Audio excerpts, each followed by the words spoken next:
What's up, savages? Welcome to another episode.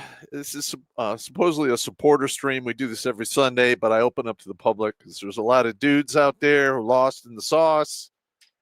Holidays are the worst, especially this time of year between basically Thanksgiving and January 5th-ish. Especially guys who are getting older, their parents are, declining, or they've passed away and kids moved away, and you find yourself out there flapping. And that's when you get that voice in your ear, telling you, hey, you're done, let's finish this up, blah, blah, blah. Yep. We'll have none of that, because I'm going to be in there saying, fuck that guy. Stay in the fight, live out of fucking spite, motherfucker. I was talking to Brandon today. We were discussing that it's especially bad now that all the wars are over, and there's a lot of guys that are going to start feeling like, well, what the fuck did I do that for? Yeah. Hell yeah. I went through all of that shit. It's going to be really hard on people.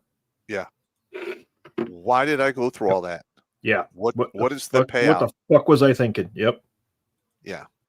And that's why I recommend to the young people out there, if you're going to go in the service, just do your 4 years, get your GI Bill, get out, leave it to the idiots. Yeah. Because we're going to go through some pictures. I'm going to tell some stories in regards to my deployment to Iraq. Never got to go over there.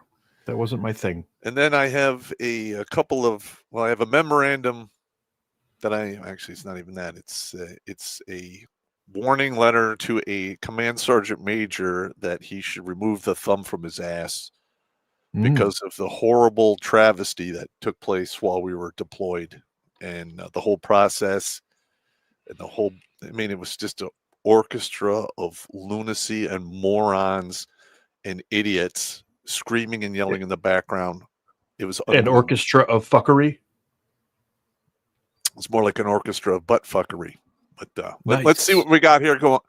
Give me a 5x5 in the chat if you can hear us across the platforms. Let's see. I'm looking here. I'm looking at Rumble. Say something, Rumble. Call us faggots. Something. All right. We got a 4.5 by 4.7. Yeah. All right. Okay. 4. Guy throwing decimals in there. Nice. That's nice. All right. We going sideband frequencies now? What's going on there? No, it's all right. Single side? Yeah. All right. So this is what we got going on. All right. So I have Battle Dwarf on tonight, mainly because you know how if the stream gets effed up on my end and I have to drop out, I can reboot and come back in on another system. If it's just me running the stream and I'm off, then we're out of luck. So it is what it is. Let's see what we got here. Since I open up to the public, see what we got here. We've got 170 on the U-Boob, and we got 118 on Rumble. You guys are slipping, man. Just a side stream. Yeah, I got Sunday. It's a Sunday stream. I get it. All right. So we're going to start off here. Now, for those of you, if you're coming on here, I'm retired Army. I spent 33 years in the system, 21 active, the rest guard reserve time.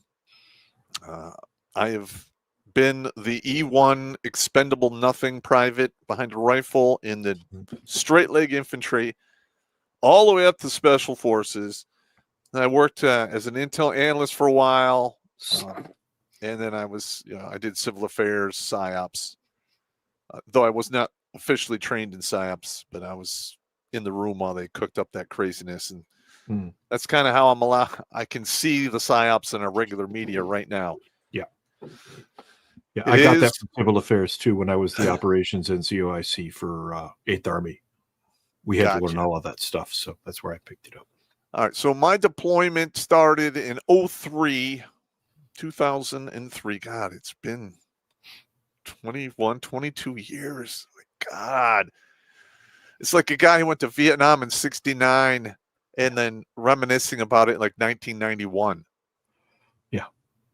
That is just, it's mind-boggling. Been 20 years for me. It's 20 years this past October for me. All right, everyone, I want you to hold up a beer. Let's do a toast to the fallen National Guard soldier who got unalived and to a compatriot who's fighting for his life. Here's to you. Cheers to them. If everything goes out, keep a seat for me in Valhalla because I will be there directly. All righty, so we're going to start this. We're going to add this to stage. This is us, the 425. Oh, yeah. Staging pallets. Yay. F425 Lurs Airborne Infantry out of Michigan. And this picture was taken at, I believe, Fort Bliss, Texas. The herpy of the world. It is definitely a blister on a vagina because I could not stand that place. And if you see on these pallets, these black boxes, every soldier got one of these boxes, 2 duffel bags, and a rucksack. That is all we took forward to deploy. And we went through different types of models of tough boxes, what they call them, because we had some off-brand and they wouldn't put them in the pallet because they wouldn't stack properly, and we had to jump through all kinds of goddamn hoops to get everyone the same fucking box. I still have 2 of these in the house that my mother used to live in before she got, went to the retirement rest home thing. They're still in the basement. One guy gave me his because it was falling apart, and I still have this. I cherish these boxes because there's a lot of memories. Loadmasters are assholes. They will allow nothing onto their plane. They were cockaholics, man. Yeah, they are. And I called them that to their face. I'm like, you guys are being such fucking cockaholics. And this guy's a major, and he looks at me and he's like, Mass Sergeant, that's a good one. I'm putting that in the book. That's where I get that from. I write all the good shit down. Like, oh, that's good. Yeah. That's going in the book. It's going in the book. A lot of my comedy comes from like just random like sentences people say, those shameful utterances that for that instant allow your subconscious to come forward into the real world. It's like Evil Popp, has the PA going on, and it's not an internal monologue. He just goes off at the fucking face hole. But this is us getting everything staged. Everyone worked. This isn't like, hey, the privates do this, the specialists do that. No. Everybody in the unit. There was we went over there with vehicles, all kinds of shit. Everyone palletized everything. Yeah, if you're going, you're packing. That's right. And this, you guys should know this next guy here. That's me. Faggot. If you notice, I did not have a diamond. I was deployed as a master sergeant. Later on in the deployment, I was frocked via 4187 to first sergeant. When the first sergeant we had was basically sent home, he was fired from war for bigotry and troop abuse. That is, you got to try to get fired from a war, bro. Yeah. Look, it was bad. It was really bad. Wow. And the soldier this whole thing revolved around was named Jones, who's a friend of mine to this day. And black guy. He suffered from Tourette's, older gentleman at the time, and he liked to ask the question, why? And we had a lot of very arrogant individuals that hated it when you asked them why, because they're like, you're questioning my authority? He's like, I just want to know why we're doing this. Well, he did not get along with anybody. So they tried to railroad him, and like he volunteered to go on this deployment. He was a general manager for GM, pulling down anywhere from 90 to 110K at the time, and that was in 2003 money. Oh, yeah. And they tried to trump up some charges. They perp walked him. They put him in the psych ward. He comes back after being gone for like 13, 15 days, maybe 1 or 2. I don't remember exactly. And I was in the doghouse at this time because I refused to falsify training records to get us sent directly into Iraq. There's a whole bunch of stuff that we're supposed to do that we didn't, and we'll get to that at the end. Yeah, a lot of people want to know what the fuck's in your mouth. There's nothing in my mouth. There's nothing in my mouth. What are you oh, that's a in the photo, you crack whore. Oh, sorry. That it was so hot there. I have a horrible sweet tooth. Yeah, I love chocolate, but it melted. Can't confirm. I couldn't do it, so I had these Charms blow pops. Here's another one here. Yeah. See how my hair? This is why they called me Evil Bert here. You see that? Yep. Yep. I just shaved everything. Said fuck it. Somebody says, imagine getting smoked by this guy. I didn't really do that to people, Ted. I mean, you had to really fuck up to like make me come up with creative ways to punish you. I didn't really do that on the regular for no reason. It's just bad form. I have enough bad karma. I don't need people hating me for shit like that. Yeah. Smoking is a special occasion. Yeah. You got to really do something to get me into that frame of mind, like burn up a lot of my time or like almost get me injured or killed. Mouth off in front of all the other NCOs and put me in a position where I don't have any choice but to smoke you. Even then, I'd get even with you, but that's why everyone wanted to come to the units I was in, because I allowed people to vent and speak their mind and do all kinds of crazy shit. And they'd be going off like, hey, whoa. Just hang on a minute. I understand what you're saying. We'll roll back on this. So just dial it down to 3. Roll it back. We'll talk about this after. But look how young I was, man. Fuck. Wow. And I was like in my mid-30s at this time. I'd been retired from the ring for about 3-4 years. Here's the next one. All right, here we go. Now, these are the pallets that have been cinched down, weighed, and put on trolleys that are waiting to go into the bird. There are vehicles right here. Bunch of 5 tons, and we had a whole bunch of Humvees. Here's the Humvees here. Now, you notice they have no doors. Yeah. The doors, I believe, were put in the back of the vehicles. And some of them didn't even bring the doors because they were made of like canvas or plastic, whatever that is. No, vulcanized plastic or vulcanized canvas. There's no ballistic resistance whatsoever in these. I get a feeling that nobody thought a lot of this shit through. Yeah. And this is the shit bingo. Speaking of. All right. So this story's insane. This is so fucking stupid that you have to see the picture to understand just how stupid this is. Okay. So we're waiting in the circus tent to fly over to Iraq. Because we weren't going to Kuwait like we should have. We're going to go directly in the country. I think we landed in Anaconda. And this is like 1 or 2 nights before. Some of the other units that had left had damaged or left the shitter dirty.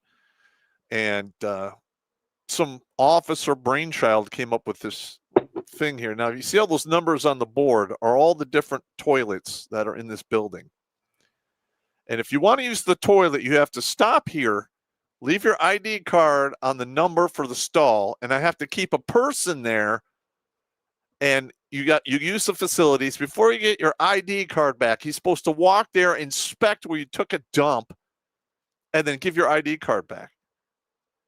So they call me, I'm a master sergeant, the first sergeant, and they fuck you, Popp. That's your thing, because he was an asshole. And so I'm talking to this officer. I think it was a first lieutenant. He's just like, yeah, we got to do this ID card. This is the procedure because a lot of people left it dirty and skunked up and I'm just like, what? What are you talking about? I'm like, so you want it clean in the morning? All right, I'll just put my men to bed. I'll get up a half an hour early. We'll clean everything. He's like, no, man. Clean the shitters. No, you're going to do it my way. Or I'm going to tell the battalion commander. And I'm like, oh, yeah, sure. And I want this guy to go away because I don't want to have a big blowout with an officer, because this was like 6 o'clock in the afternoon, in the evening. Yeah. And he could actually go get a battalion commander to come and go, fuck people up. But after 8 o'clock, those guys are gone. And it's just this dude and this other fucking 2 staff sergeants that try to enforce these stupid rules. So right around 10 o'clock, I come to this thing. There's a dude sitting at the chair. I don't remember who it was. And I'm like, all right, this gymnastics is coming to an end. Go to bed, and we'll get up in the morning and clean the shitter. Okay. Just do a shitter detail. What's the problem? So after I dismiss everyone, we have a bunch. Like the average age of all of the soldiers in the 425 was like somewhere between 29 and 31 years old. These are grown fucking men. Yeah. A lot of them are managers. We had a couple surgeons. We had an ER doc, a couple nurses. And, they just wanted to shoot guns. They didn't want to have anything to do with the medical thing. They came here just because they wanted to zone out, put the selector switch on semi and watch their lane. We had a professor from Cornell. I had all kinds of contractors, cops. I think we had a magistrate who was a judge. He was appointed by a judge. We got reserves and guard at 8th Army Civil Affairs for exercises. I remember getting some guys who were like high-end lawyers, and they were like a specialist. Yeah, because they just want to. They just want to do their deal, and I totally respect it. Mm-hmm. But we're talking high IQ, high achieving people here. And they're like, oh, they all have a case of the ass because they had to do this for 4 fucking hours. So the next morning, all right, they put up this fucking sign on the thing. They wrote "fuck you" on the shit bingo fucking board. And off camera, right on the edge, somebody took a shit on the board. It was the mad shitter. Yeah. The mad shitter took a shit on it. Yeah. I know who did it. I'm not going to say his name. Guy's a good friend of mine to this day. Great dude. That's one of those things where when you go this far with a stunt like this, I mean, the officer, Joe is going to retaliate, and it's going to be spectacular. So the next morning, this first lieutenant comes in. And he's freaking out. He goes, "You gotta pick this up. You gotta remake this." And I'm like, "Sir, that's human excrement. This is a biological hazard. I'm not putting my men through that. I'm sorry." Mm-hmm. He goes, "I'm going to tell the battalion commander." Please do. Maybe it was the post commander. I don't know. Some full bird colonel. And I'm like, "Go ahead, tell them. What are they going to do? Send us to Iraq?" And he's all like, and he just like walks off in his huff. And I had like this cup of mocha, and I'm like, I look over, and everyone's like trying not to laugh. I'm like, you guys gonna get me nuked, man? God damn it!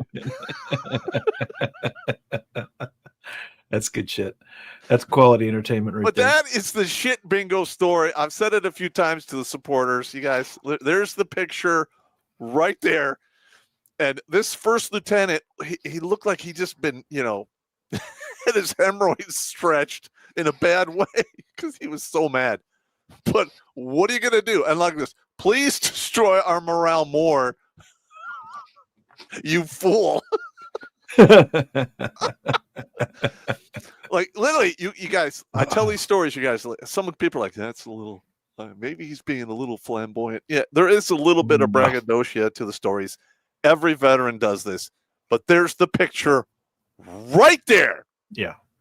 Let me check some of these comments, man. You'd be floored of some of you out in the crowd who weren't in at the weird shit we get up to.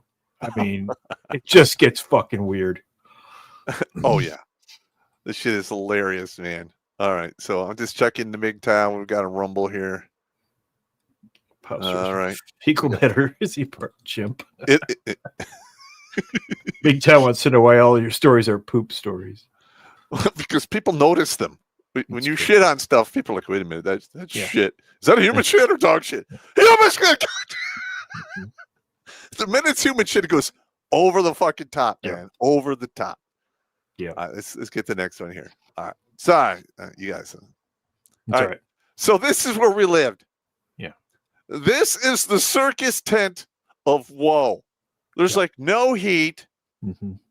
I think it's like December-ish, Fort Bliss, Texas. Is that a quality cardboard floor? I believe it was Cardboard or chipboard? It was or carpeting. chipboard. They rolled out this cheap carpeting, then they taped it so it wouldn't come up and stuff. But this is how we lived. They wouldn't even like literally. They issued us like blankets and sheets and stuff. And our first sergeant's like, "Whoa, we don't want your shit. No, it's just more headaches. Fuck it. We have sleeping bags. Fuck off." Whoopies. Everybody's got a whoopee. They're looking at us like we have like a dick growing out of our head. He's just like, "I'm serious. I don't want your blankets.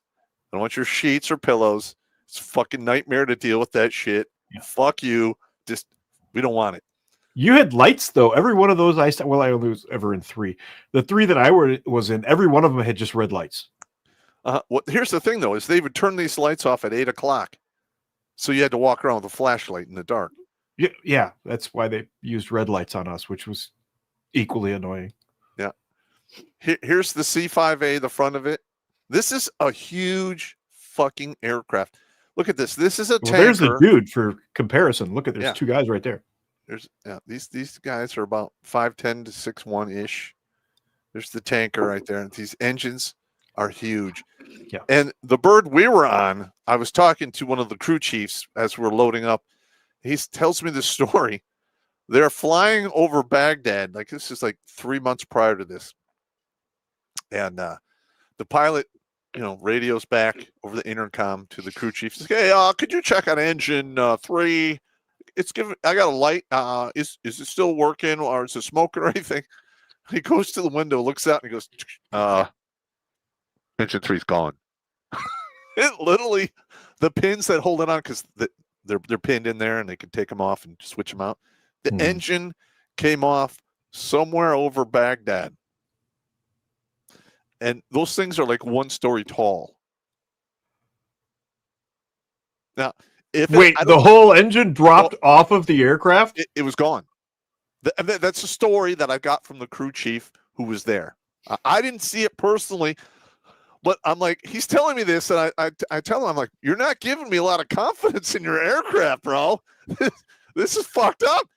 Because these aircraft, we've been using them since Vietnam. Yeah. These are old airframes. I don't even know if there's any C-5 still working, to be honest with you. They have the C-17 now, which is a little smaller, but it's still a very big aircraft. The C-5 is the Galaxy and the 17 is the Globemaster, isn't it? I don't know the names. Anyway. Look how big that is. That is insane in the membrane. All right, here we are doing the duffel bag drag. All our shit's already loaded. Now we're just carrying bags and baggage to the aircraft to get the hell out of there. And you can see the mountains in the background. This is Fort Bliss, Texas. Yeah, fuck that place. This is the inside. All right, there's a truck there. This is how much room you had to walk around.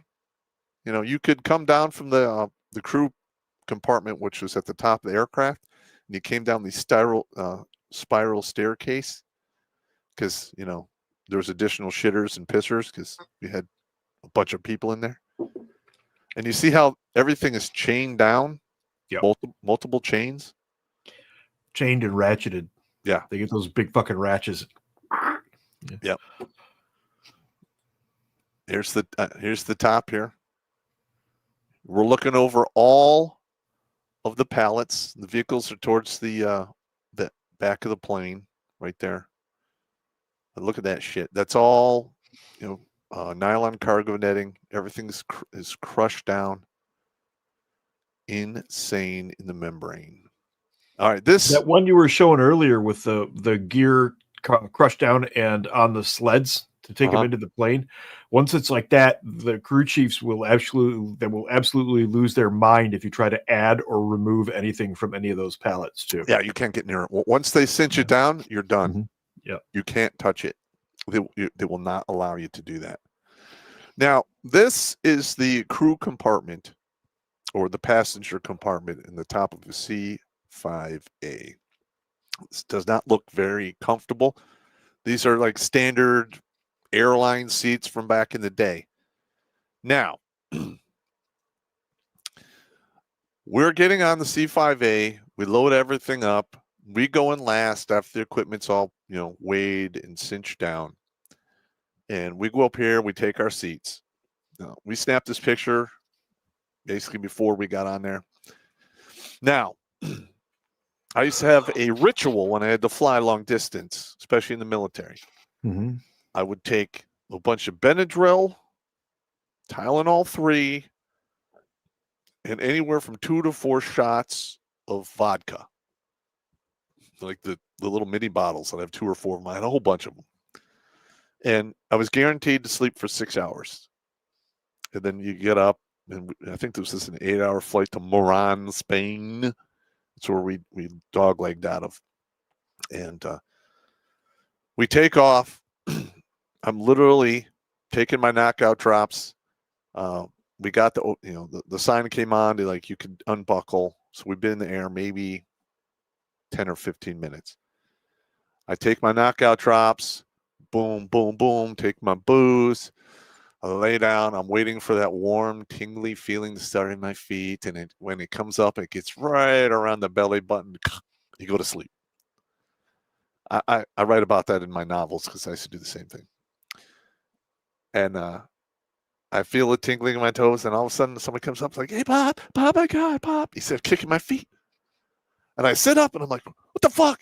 And I turn to my left. And there's a wall of smoke. You can't even see through it, advancing. And everyone is freaking the fuck out. And I'm like, holy shit. So I run through the smoke. Smoke on an aircraft is bad, right? It's bad. I run through the smoke, and it's coming out of these 2 vents. It's just, it's not like a little bit of smoke. It's like somebody pulled a pin on a white smoke grenade. That's how much smoke was filling this cabin.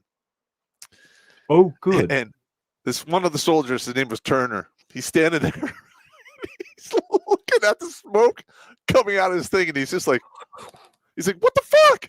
And I'm looking at him, and I hand him a tomahawk and a fire extinguisher, and I'm like, "If you see fire coming out of that vent, hack a hole right there and spray the whole fire extinguisher in there." Like it's really going to do anything. Yeah.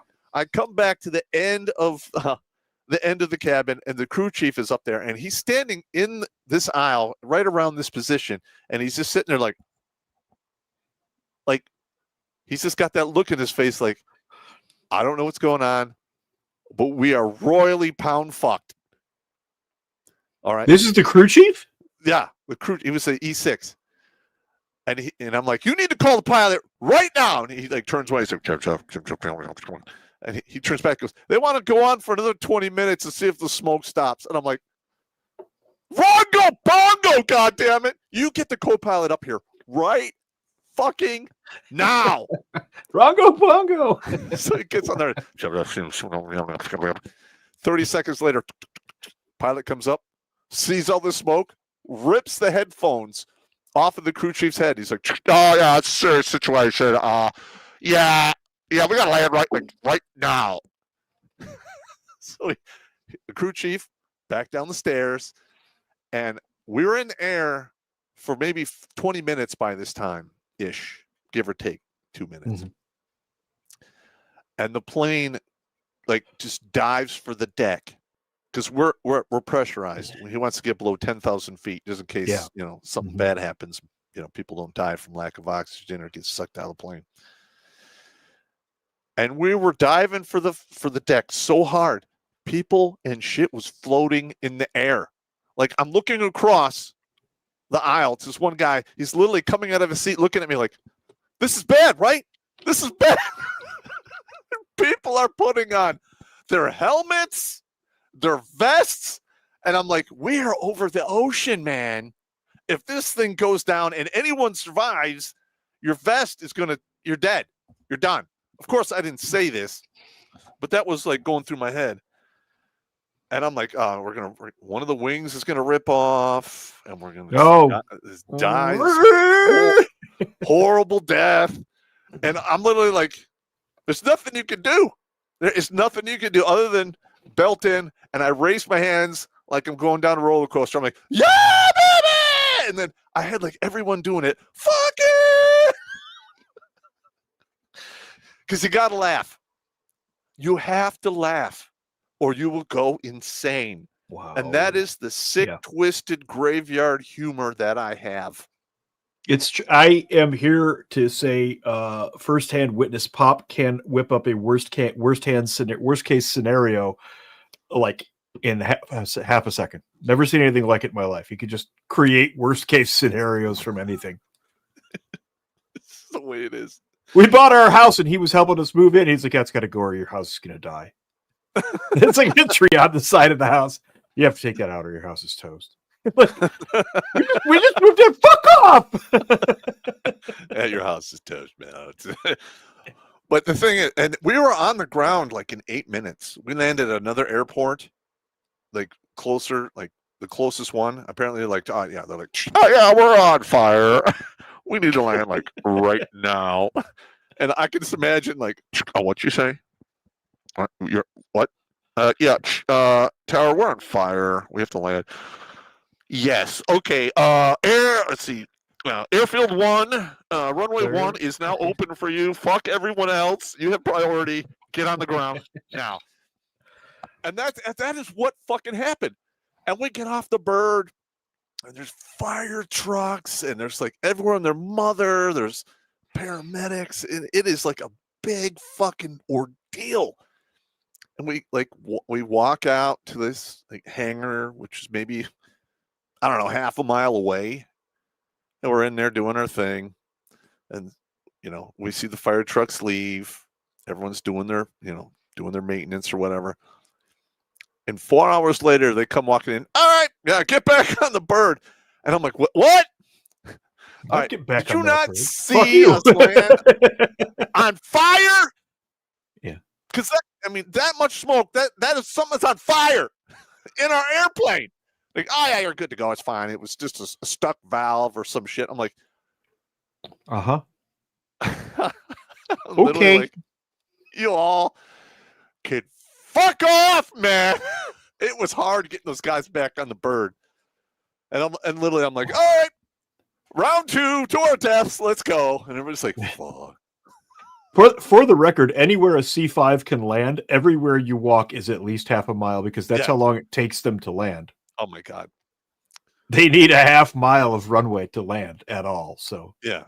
So we were like several hours by this, we were like 6 hours, 5 hours behind our other two, because we went in like 3 or 4 C5As. I'm trying to remember if it was 3 or 4, minimum of 3. So we're behind the other 2. And all your shit, probably 4. It was a company. It wasn't a whole battalion. It was a company of guys, but we had a lot of equipment. I think it was 3. So, we get on the bird, we fly again, and now I have to like redo my sleeping menagerie, which I was very upset about because I had only planned for 2 because we had 1 to get to Spain and then another one to get to Iraq. So I had to fly from Spain to Iraq, undrugged, which is very, very unpleasant. Don't judge me. I'm just telling you that's how I roll, okay? I have been a big pharmaceutical guy my entire life, okay? We had a guy named Sergeant Daw that was like that. Yeah. The supplements, the pharmaceuticals. That's why I'm 60 years old and I look like I'm 40 because I take 60. My antioxidants, man. You're not 60. I'm almost there. I'm 2 pregnant nipples and 1 penis head away from 60. When I was 56, I was a hairy nutsack away from 60. So there we are. All right. So units of measurement. So we land in Spain, and I was okay. It's Morone. I don't know, Morone, Spain. It's an Air Force base, and we get off the bird. We crash out in a hangar, and then they come and get us to take us to the chow hall. And the Air Force chow hall, it's like Denny's. Yeah, it is.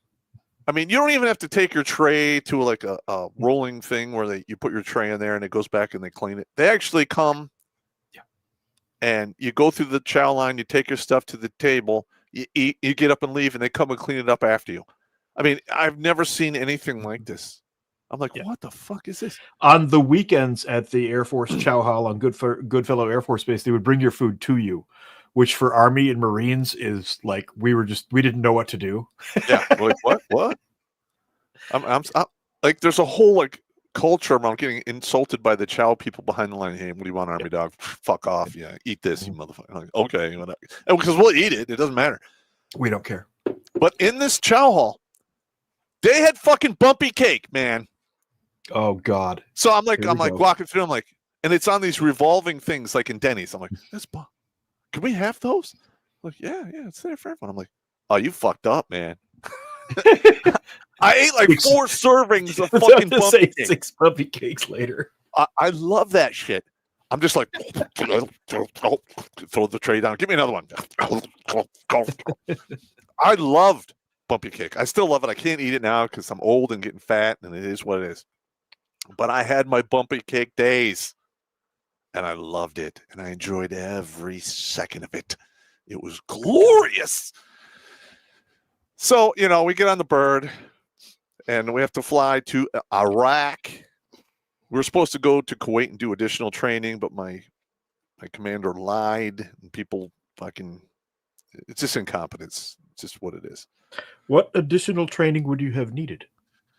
Well, we fired. Honest question. I never went into that box. Well, we're going through the mobilization. Infantry and airborne infantry have their own tables they're supposed to shoot on. And yes, thousands of rounds of ammunition. Break contact, movement to contact, react to contact. You have your qualification. There's like I don't remember the whole table, but it was like somewhere between 1,100 and 1,200 rounds per soldier of 5.56. And then you had your familiarization fire with the 50, the 60s, which were supposed to be the 240s, but we had 60s, Mark 19. We didn't do any of that. None of it. In fact, we fired a total of like 120 rounds of blank ammunition and 60 rounds of live ammo just to qualify. We were so ill prepared to go to Iraq. It was criminal. And I fucked a lot. And by this time in my career, I had maybe a 2nd degree brown belt in administrative violence. And what I did when we got back got me my 3rd degree brown belt. So I was well-versed in administrative violence by this point. All right. So this is the cabin on fire story. Let me check we got the comments here. Hopefully you guys enjoy these Army stories. Let me know in the comments if you like these Army stories. Because, people don't tell enough Army stories. I used to literally hang out at my buddy's house to get his father had a couple beers and he would tell his Vietnam stories. We would all sit there like, go ahead. Yeah. Yeah. And he would go on for hours and it just was mesmerizing. We loved it. On the Chow Hall thing, we were at Camp Essayons in Korea, which is right up 5 clicks from the DMZ. And we had one of the last real Army Chow Halls. So it was all Army cooks and an actual mess sergeant, no civilians. And we go in there one day, and the mess sergeant had found a bunch of fucking T-rat ribs in a warehouse, and he put those on the chow line. And about half the battalion had gone through the chow line. The sergeant major comes in, sees T-rats on the freaking chow line, and goes, "Hell no!" Made the mess sergeant cook everything all over again. We all got to eat a second time. Nice. So for grunts on the line, that's like epic. We're like, free meal. All right, here's the next one here. Again, this is the, I believe, the front of the aircraft, literally just on a hinge. Just yeah. Yep. All right, we're going to skip that one. All right, now this is the convoy to Abu Ghraib prison. All right, these are all of our own vehicles. Now, mind you, these were put through the cube where they're supposed to, take care of anything that's leaking, Anything that's worn needs to be replaced. They're supposed to do like a 20 or 30-mile test drive before they give the vehicles back. Mm-hmm. All right. Now, some of these vehicles, literally, we rolled them off of the bird and they died. So we had to like double up on certain vehicles. It was not cool.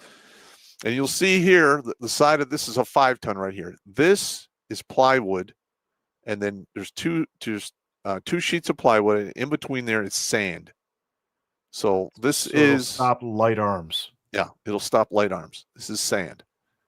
Okay, now you'll see here, these are the original doors on these Humvees. Those are not armored at all. And then you'll see up here on the turret, there is no chicken plate. There is fuck all. And we had like somewhere, I think 19 or 21 M60 machine guns. 3 were deficient free, right? And about half worked. The rest were basically bolt action, semi-automatic, medium rifles. They were absolutely useless. How fast did you cannibalize that shit? Well, here's the thing, is we're loading up these. Everyone knows that these weapons are screwed. And there are literally people behind these guns knowing they have weapons that don't work. Dudes were like literally, almost in tears. I was about to say, dude, that's what there was a whole bunch of hummel woof woof going on. Because this is our first day in country. Nobody's trained properly. Our equipment's already fucking breaking, and half of our medium machine guns don't fucking work. People are literally, this could have been a diamond mine. Everyone's asshole was slamming shut at breakneck speed. So, yeah, I was beyond fucking pissed at this point. Wow. Here we are rolling into Abu Ghraib prison. And this is the convoy right here. I wasn't there, obviously. I'm going to observe that your vehicles seem slightly close together. Mm-hmm. Yes. You are correct. Yeah, we didn't roll this tight. There was a little bit of spacing, but this is Iraq, and we were told in the TPPs you got to close it up because to support each vehicle by fire, because people were running out and shooting into vehicles. That happened all the time. Wow.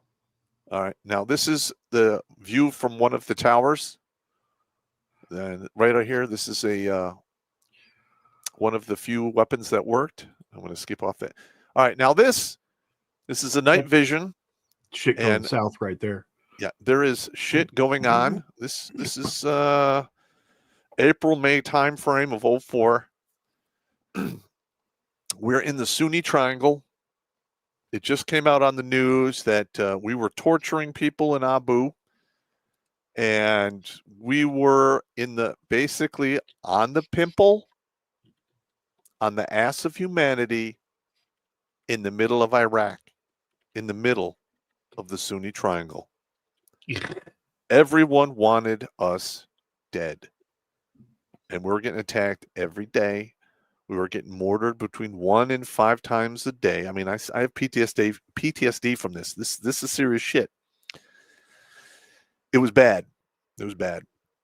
And they were blowing like giant craters in the road. We just had a convoy attacked. I think this is like earlier that day, and they lost like a whole bunch of people. Whole vehicles, like oil tankers and gas tankers were set on fire. And Jesus Christmas. It was a shit show. All right, now you see that? That's an Apache, and there is some burr and boom boom going on down here.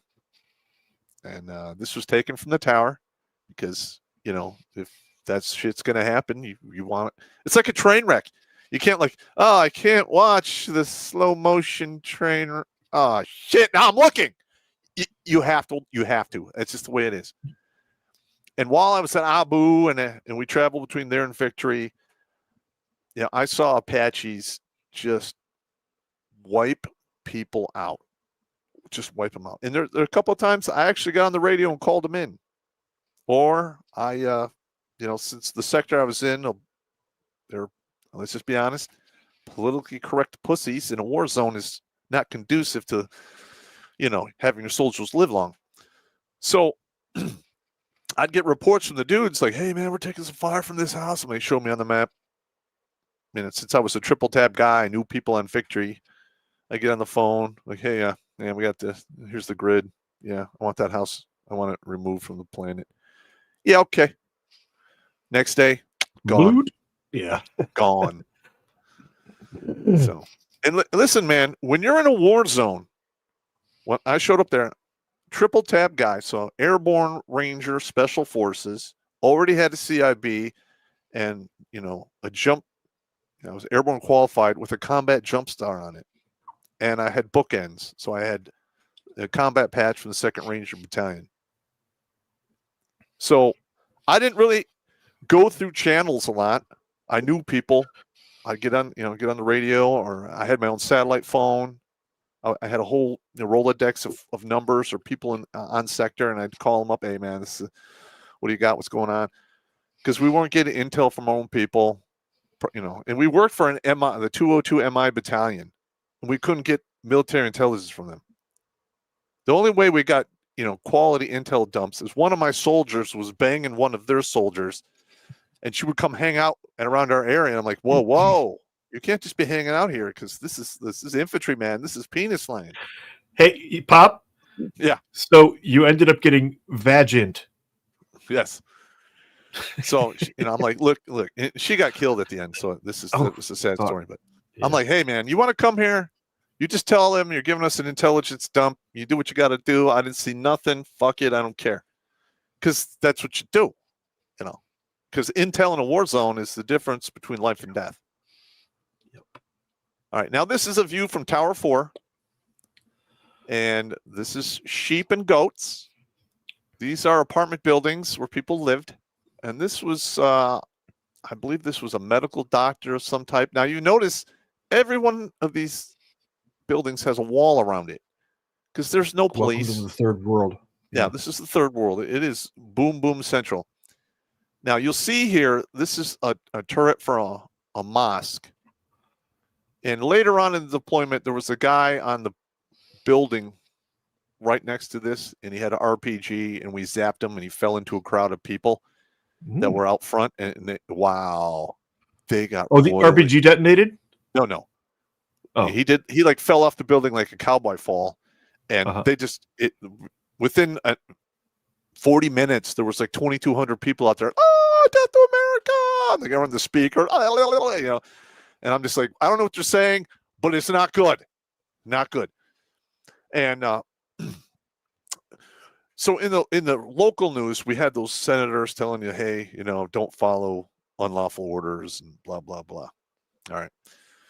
So our lieutenant colonel, who is the commander of the 202 MI battalion, who's Lieutenant Colonel Edwards, total douchebag, couldn't stand him. Just a fuckhead. I hope I never meet him in real life because I will fucking slap the taste out of his mouth. Fuck that guy.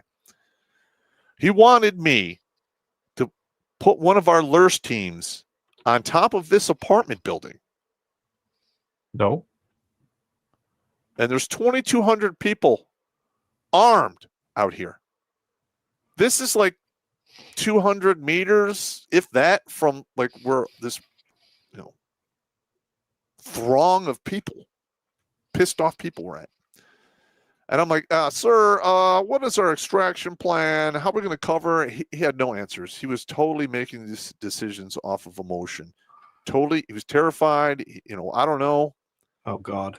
And he looks at me and he goes, I'm ordering you to put a team on that fucking building because I'm a colonel and you're a master sergeant. And my commander is standing right next to me and he ain't saying shit.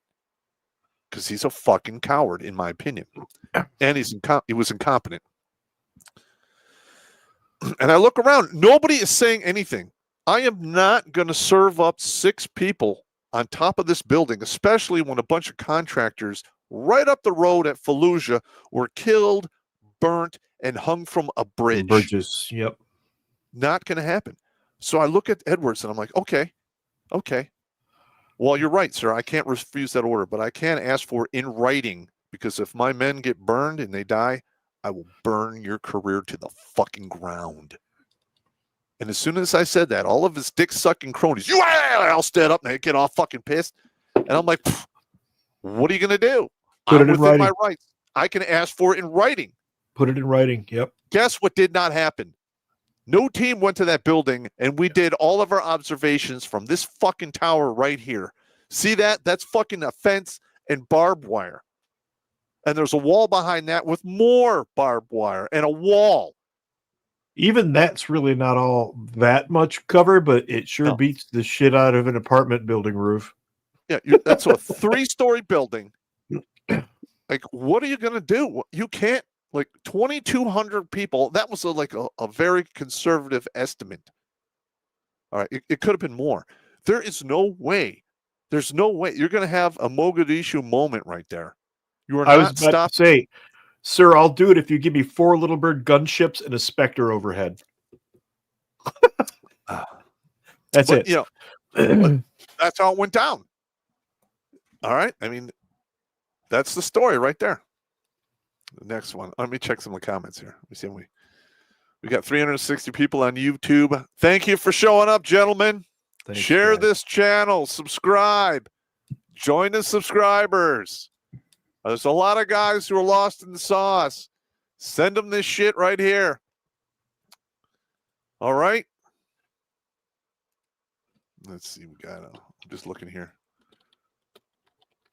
Oh, we got blankets on here. Sorry for being like, hey, you're good to go, blankets. It's all good.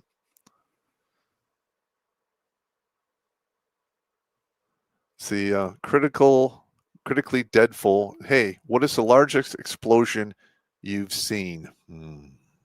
Probably the one that wounded me in Iraq. That was 20 to 40 kilograms of boom putty, 8 feet off the front bumper. It looked pretty big to me. I've also had my ears blown out from a 1,000-pound bomb in Yakima when we were dug in on a ridge, and I was just straight leg infantry, and they like, all right, we're gonna drop bombs at 2,300 hours. Make sure you're in your holes because it's gonna be a big boom. And what does the 18-year-old kid do? Turkey necks. I had to go on sick call. Blew my ears out. Got yelled at. They didn't give me an Article 15 because they figured me getting injured was more than enough. Yeah. We were near a 200-pounder, about the same kind of thing. And I just remember the feeling of the shockwave and your hearing going. You can literally feel you're made of water. So the shockwave like travels through your body. You're like, ah. It is insane. It is insane. MGTOW says, thanks for making this one public tonight. It's all good, man. It's all good. Yeah. Just trying to keep people alive, man. There's a lot of vets out there lost in the sauce. They got a little bit too much oblivion in them. JMV 2902 says, I thought Sundays were for members only. Not tonight. Tonight we're sharing the wealth and hanging out with everybody because we're rolling into the holidays, and the holidays sucks for a lot of us. I was bad for probably 15 years. Yeah. And I'm just trying to keep the gun out of your mouth. Yep. Tell some Army stories. Yep. There's a lot of guys out there who've never served in the military probably hear these and go, that is fucking insane. And we did this on the regular. Like, you spend a year in a war zone, you get used to it. You really get used to it. And here's the fucked up part. You come home back to the land of the big PX, it doesn't undo. You're stuck. Yeah. You're stuck with all of that shit. I have never adjusted. Yeah. All right, next one here. All right, here's the apartment building. And this little girl here, and this is how they lived. And there was a younger child. She was about 9 or 10 years old. And there was another child, which was like somewhere between 4 and 6, that used to hang out here. And this apartment took an actual rocket. And the younger daughter took a stomach wound. And oh, man. And here's the thing. The guys in the tower, you're not supposed to talk to the people or interact or do anything. Look, Joe's going to Joe. All right. So they're literally throwing MREs and stuff to the kids, and they're watching them play soccer. And some guys actually had soccer balls mailed to them. They blew them up and threw them over the fence to the kids. They love the shit.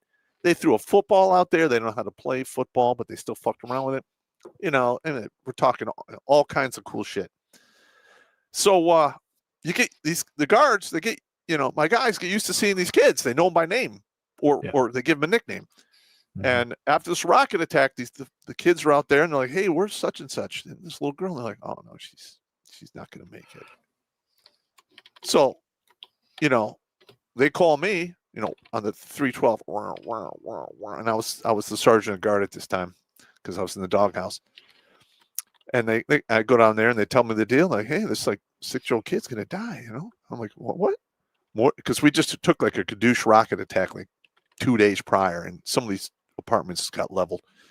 A bunch of people got whacked, and they were fired from an overpass off the base, so we had nothing to do with it. They fired a salvo at Abu. I think it was 8 or 12 rockets. I think 6 or 8 of them actually landed inside the prison. The rest hit the apartment building. So I go down to the cache and I'm like, hey, I got a wounded kid out there, got hit in that rocket attack, and she's not going to make it. Can we get her in here? Like, absolutely not. And this is a full bird colonel at the hospital, and I'm like, why? Because we start giving medical fucking aid. It's one thing if we caused the injury, okay, we'll fess up to it and we'll do what we got to do. But if we didn't do it, we're going to have a line like 10,000 people long trying to get in here to get free medical care. This is a fucking war zone.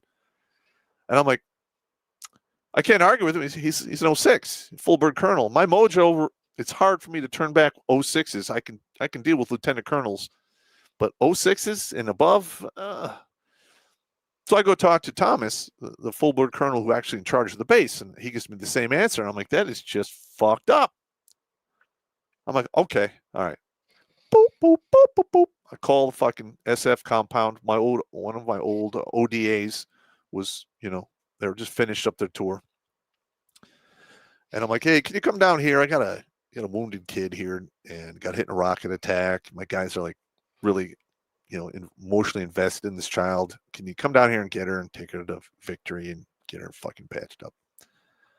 Like, yeah. I tell them the apartment building. I give them the grid, So the next day, they roll, I think it was 6 or 8 of these fucking doom buggies. The pinkies. Yeah. The long wheelbase rovers. Yeah, with the big fucking knotted tires and shit, and fucking guns everywhere. They come right to the tower, right to the base of the tower, outside of the barbed wire and the fence I just showed you. And I'm like, they're in that building, 3rd floor. They go up there.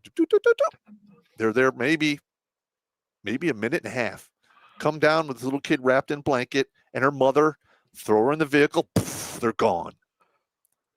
2 weeks later, she was out there playing.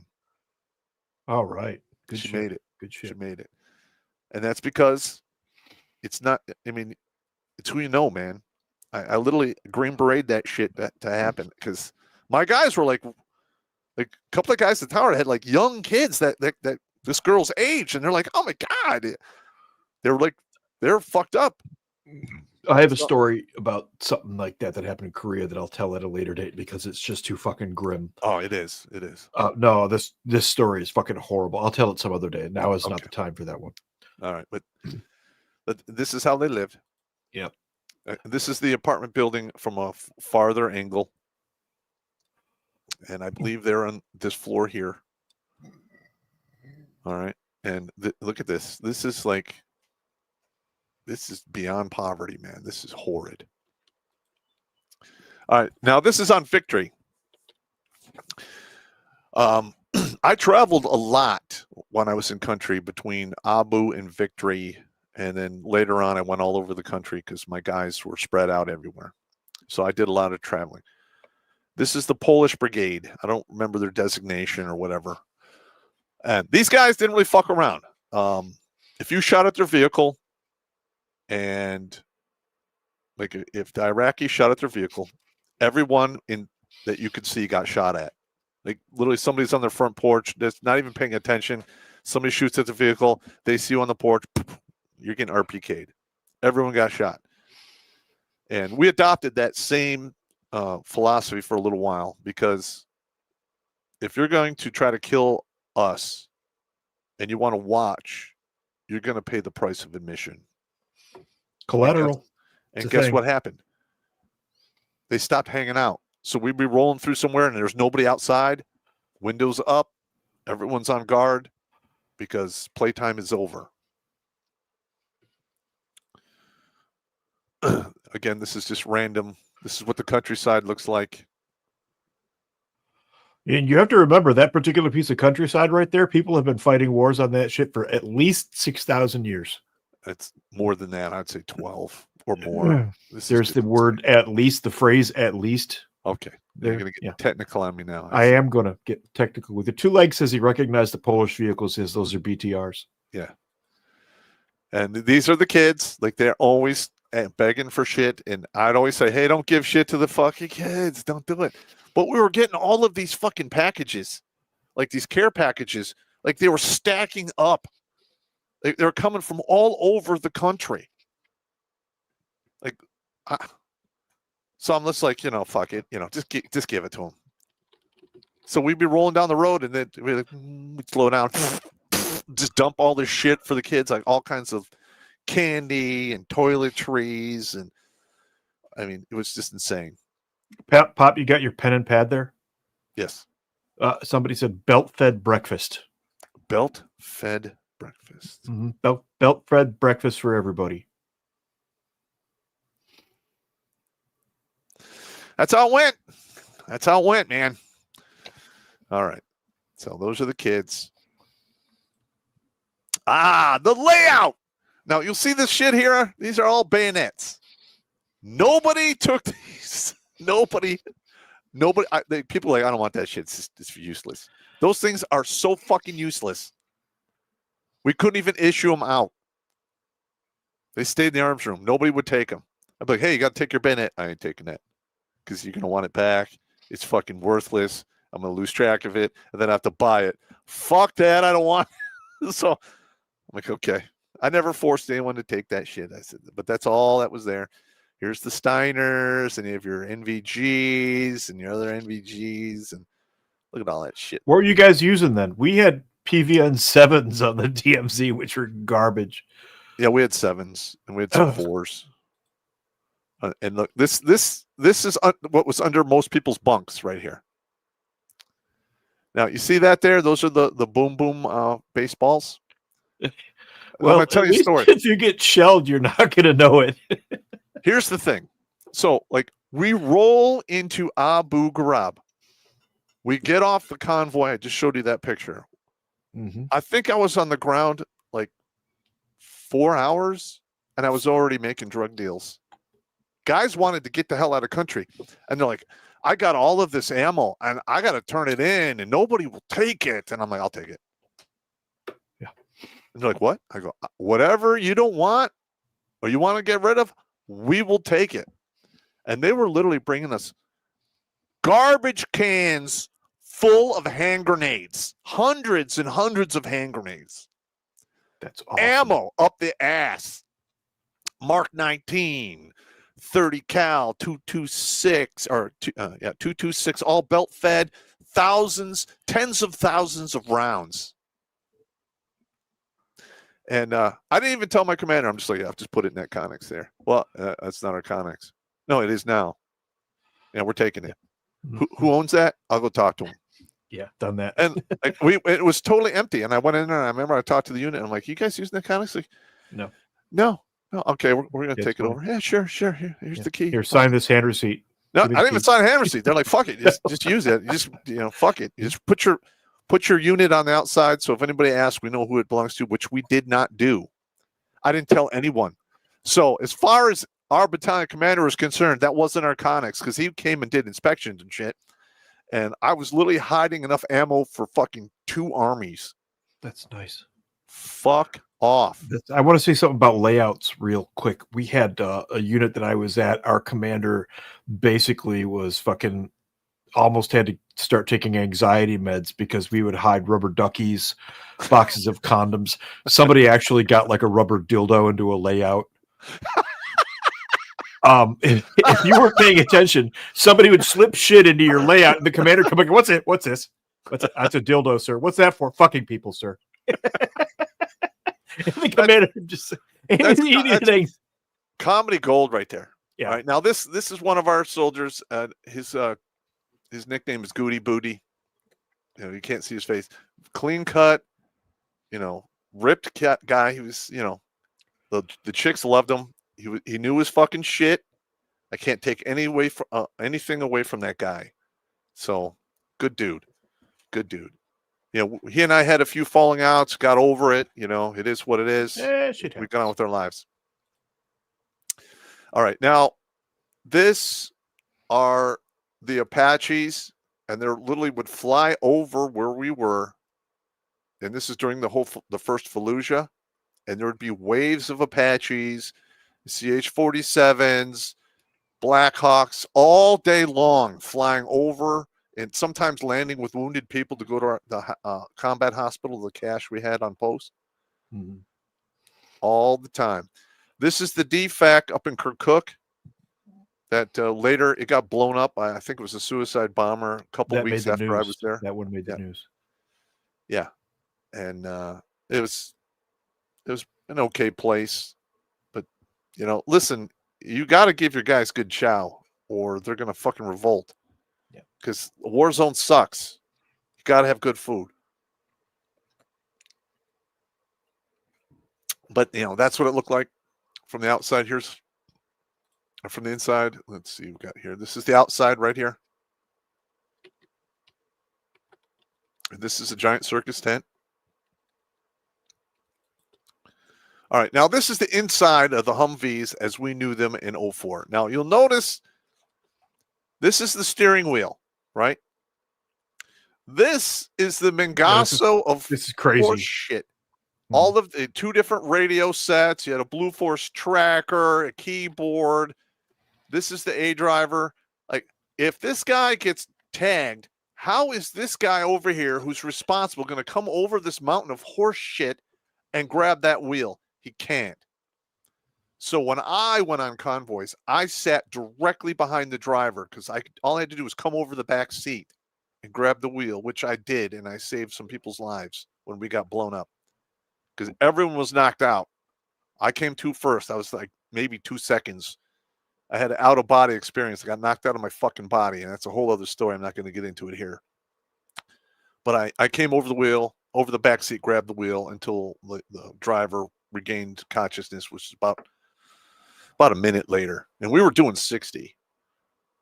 But look at that. You got 2 sets of nods up here. You got your 2 different radio sets. Look, the guy's got his weapon across his lap, and you can see that door there. That's Haji armor. That's 1/4 inch, just pig iron. That's it. That's What's the screen there? Is that later GPS? No, it's Blue Force tracker. Blue Force tracker. Yeah, I think this is before Google Earth had just come out like in 03. That would have run off of GPS too. That would have run off of the military GPS system. It did. Yeah. All right, here is and this was a common thing here. There's buildings. This is on Victory. Just blown out buildings. I think this is a 500-pounder that did this. A fat chick with wings blew that shit out. This is the staging right here. We would stage our vehicles. These are guys to go on convoy. 1 Mark 19, got a 60. Now, we made a habit of making sure that those 60s that worked were on the vehicles. You see that they have the pig iron on the side. There's no armor anywhere else. There's no chicken plates, nothing. You are out there flapping. This was wild west land. All right, now I've told the story before about the battalion commander and trying to get us to move in the middle of Abu Ghraib. All right, these sandbags here were our Mark 19 position on the top of our barracks. And many of these sandbags were filled by soldiers who pissed me off, and I made them fill sandbags. And that's how this bunker was built. In fact, after we got our shitter blown up, got hit with mortars, we had a couple soldiers who refused to shower. Like, I'm not doing it. Oh, I remember this story. It's a good one. So, these team leaders come to me like, hey, First Sergeant, I got these guys just will not take a shower. And I'm like, oh, okay. Yeah. I called them in. I'm like, yeah, you're going to fill sandbags. You're You're gonna do 10 sandbags a day until you decide to take a shower. And to get up here, you had to go up like 2 ladders. There's no stairs. You do, fill up the sandbag, put it on your shoulder, walk it to the ladder, go up 1 ladder, then go up another ladder, and then set the sandbag. And I had one guy who went like 27 sandbags or 3 days before he decided to take a shower. But that's how this got built. This is all like that's a lot of chafing too, because the sand does not stay in those sandbags. No. But I did not like to do paperwork on people. I'm not going to nuke you for and we're getting mortared. There's all kinds of crazy shit. Some people would come out of pocket and say some fucked up shit, sometimes to an officer, sometimes to a senior NCO. And we're going to give my Article 15. I'm like, oh, the hell you are. We're in a goddamn war zone, and I don't want to see anyone get fragged. We're not doing that. I'm the first. Now you got to sergeant. pull 6 people off duty for the Article 15, and yeah. Look, I am the first sergeant for a fucking reason. Let me do my job. And there was some sandbags getting filled, holes getting dug, all kinds of shit. Now you'll see here with these concrete pylons that were put in place, you'll see there's no trailers there. And I had a big showdown with the lieutenant colonel. And I had got a 4x8 piece of plywood. I painted it white. And then I had one of our artsy fartsy guys paint all of the lines where all of these things would be. And we actually had like a betting table. It's like a roulette kind of thing. And it had rules like, if guys get wounded, you get paid 2 times what you put in the pot. Somebody dies, you get paid 4 times. And I purposely put it outside of our building, and everyone's like, "Oh my God!" And I get called in to talk to the colonel, and he's just like, "Why are you gambling if people are going to get killed or wounded?" And I'm like, "Nothing more than you're doing, sir. You want to move my guys out there? You want to get a good OER and maybe another Bronze Star or Legion of Merit or some shit." And guess what happened? None of my guys moved into that motherfucker. Now, I'm not even a shooty boomy guy, and I'm looking at that, and I understand explosive is. If you've got a bunch of guys in between those concrete walls and something goes off, you're done. You're squished. You're squished. You're done. It's a blender. It's exactly. Yeah. Exactly. When it blows up inside of that concrete thing, the energy has one place to go, through you. That's right. And none of my guys moved into that shit. Yeah, fuck that. I'm not having it. I'm not having it. Fuck. And I wasn't even the first sergeant. I was just a master sergeant doing that. I had a love-hate relationship with this guy, because I think he kept me around because he knew that, if you want to stay alive, park a ranger by your side. Yeah. That's just how it is. Again, this is from the roof. This is where we had a flag up there. And then over the edge there, we had like an area where we used to drink coffee and sometimes other beverages we were not supposed to have. That the Iraqis did not also drink also. Yes. Oh, my God. We were only pulling drunk guys out of vehicles all the time. Fucking drunks. All the time. Fucking drunks. All right. Now, this is the actual... I showed you the night vision of this same shot later on in the day. These are not in order. But this is during the day after the convoy was hit. And all of that smoke that you're seeing there are fuel trucks on fire. There was like a brigade of guerrilla insurgents out there just whacking people left and right. And we actually rolled out on April 10th, we rolled out there. And on the way back from Victory, because they shot up one of our convoys going to Victory that morning. Oh, is that the linear? I believe this is the longest linear ambush in U.S. history. It was like 4 miles long. Jesus H. Freaking Christ. Yeah. And we went out with 13 vehicles, a platoon and a half of guys. And when we came back, we had one guy shot in the wrist, and that's it. Wow. And you guys were black when you rolled in, you said? No ammo. We shot everything. I still had some ammo. I think I fired like 3 magazines, I don't remember, two or three magazines.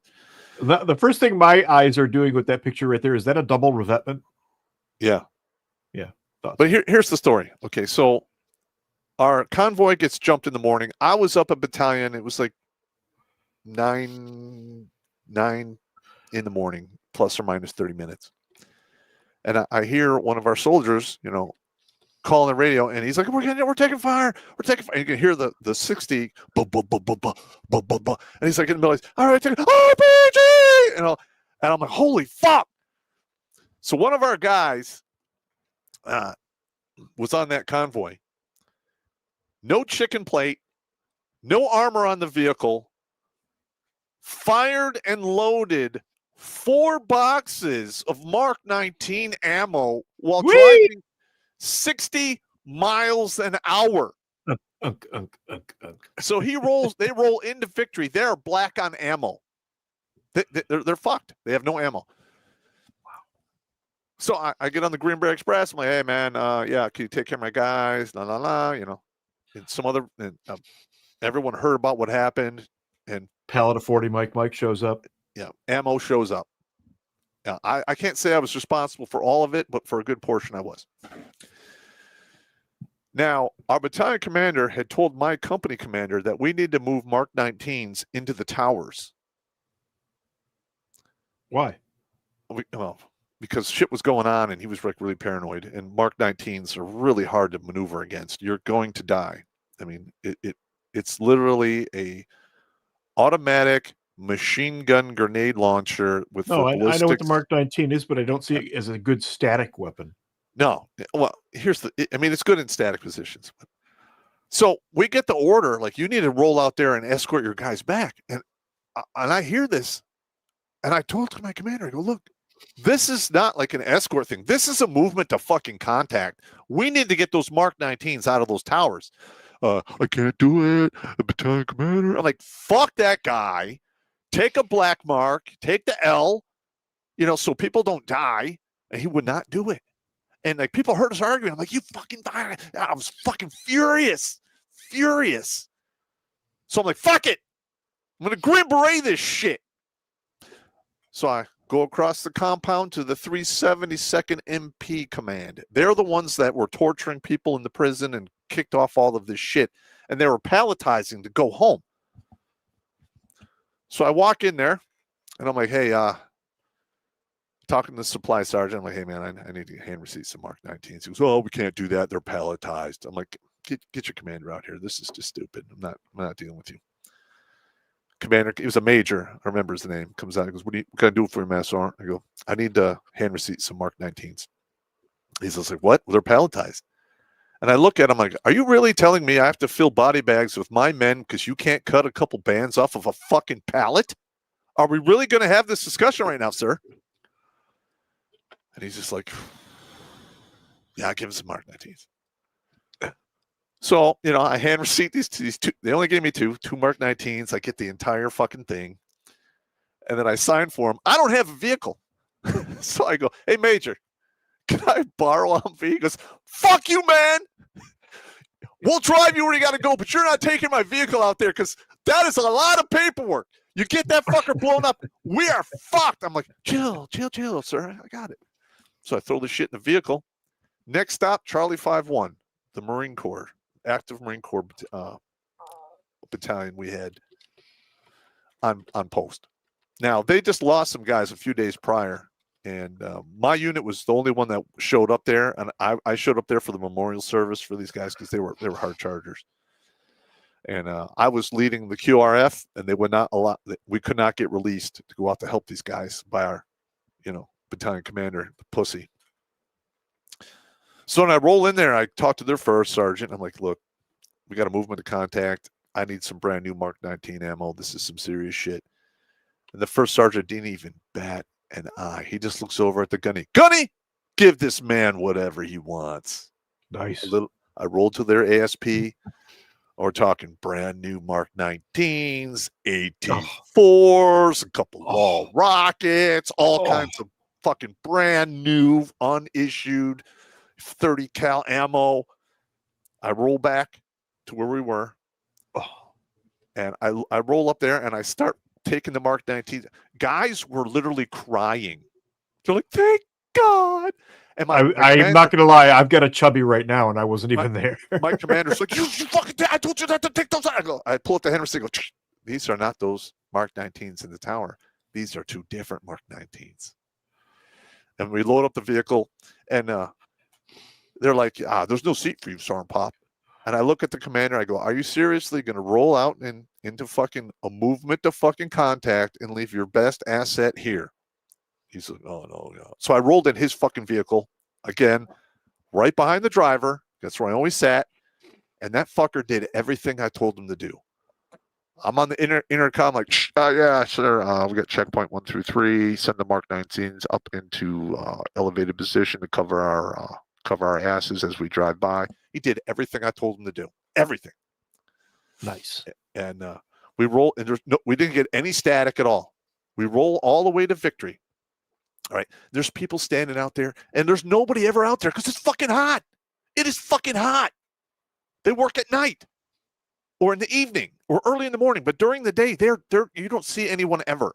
Yeah, it's 114 degrees. Yeah, I'm like, okay, yeah, somebody's out there working a fucking hoe or a rake in the fucking blistering Iraqi heat. Fuck off. We roll down there, and our convoy from the morning rolls out. We link up with them. So we got like 18, 19 vehicles. We start heading back. And we're like a half a mile on the way back, and it fucking kicked off. It was fucking 4th of July, Christmas. There were so many muzzle flashes. I'm just like, fuck, hundreds of people were shooting at us. RPGs from both sides. Like, fuck, this is the real fucking deal. All right. Not even fucking kidding. And I'm literally, and I have an M16A2. I didn't have an M4. I traded it off to a guy who actually went out the wire and needed it. So I had M16A2. People would tease me like, you got your long Kentucky long rifle. Like, fuck off. I'm glad I had that. Because I've been shooting an M16A2 since the beginning. Well, A1 when I started, but it's still the full length. 1987. Yeah. So, and I got the aim point on there. And I fired maybe 57 rounds of ammo. 2 to 3 rounds per muzzle flash that I could identify. I've fired expert my entire career. So you can just chalk that up to how many people got hit or didn't get hit. And we're rolling, and some of our Humvees didn't have fucking doors. Like, no doors, nothing. Just open. And the vehicle right in front of us, I see green tracers go through the vehicle and out the other side. I'm like, we just lost people. There's no fucking way nobody's dead. Because there's 3 rounds behind that tracer. Yeah, I'm like, what the fuck just happened? And they're firing the 60. Johnson was up there, boom, boom, boom, boom, boom. He was just mopping people up, and you can just the links and the brass is falling down. One went down my shirt and burned me, and I'm still like, fuck it. I'm like, I'm on fire. Fuck it. Fuck it. Just keep shooting. It'll go away. It'll go numb. And I had like a burn mark in there for a while. I ate a bunch of saw brass one day from something like that. It was all down the back of the BDU. Yeah, hang on. I just lost the YouTube. Oh, it's still up there. Okay. So, yeah. And then, they blew a big hole in the road. So we crossed over into the oncoming traffic. Well, there was no traffic. Let's face it. And this was like this hole in the ground was the size of a swimming pool. They literally took out like 30 feet by 30 feet crater. It was fucked. And while we were doing that, somebody exited the vehicle and fired a Mark 19 an AT4 into the mosque. How these things happen, I have no idea, but it is what it is. We had little birds from the SF compound, just gun running. Yeah, we had Kiowas flying over. Dude was hanging out of the Kiowa, shooting MP5 at people. It was fucking. Oh my god! It was the real fucking deal, man. The real deal. So we rolled through all of that shit, and towards the end, there was a bunch of people behind this berm just shooting, and it I don't even know how many muzzle flashes. It was at least 30, maybe more. And one of the Mark 19s literally right across that entire berm, and it detonated in the trees right behind, because the trees grow, behind the berm where the water is, So they started like right above them, and I'm just like, a whole bunch of people just got whacked. Fucking insane.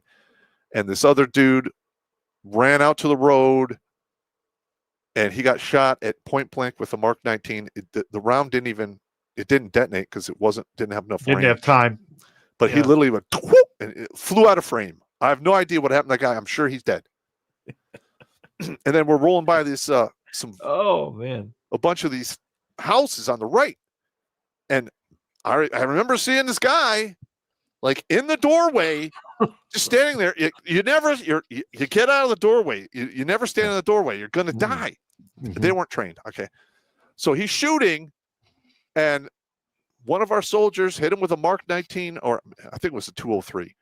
And I remember seeing the round, and boom, and then there was a flash of light, and all you saw was hips, legs, and a lower torso just fall over. The other half just gone.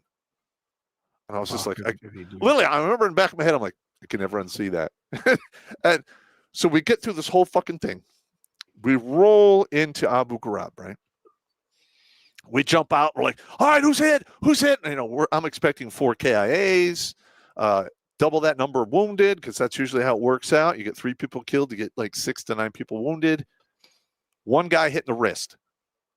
That's it. Hit in the wrist. The bullet went through with some of that pig iron, spalled. He got hit with some jacket from the bullet. It was running down his arm. And he's just like, I'm hit. And we're like, oh, fuck. Like, how bad is it? And the medics were on him like that. Like, he's fine. And I remember, because after the medic saw him, I pulled the medic aside. I'm like, hey, doc, I think I sprained my anus. Should I go see the medics? He's like, what? I go, pucker factor.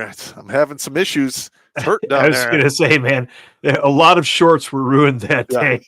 And I'm like, every fucking angel in Baghdad was over your caravan. Yeah. All I know. So literally, I tell the medic, I'm like, should I go ahead and sick call? I should just wait. He's like, Sergeant Popp, I think you should wait that one out.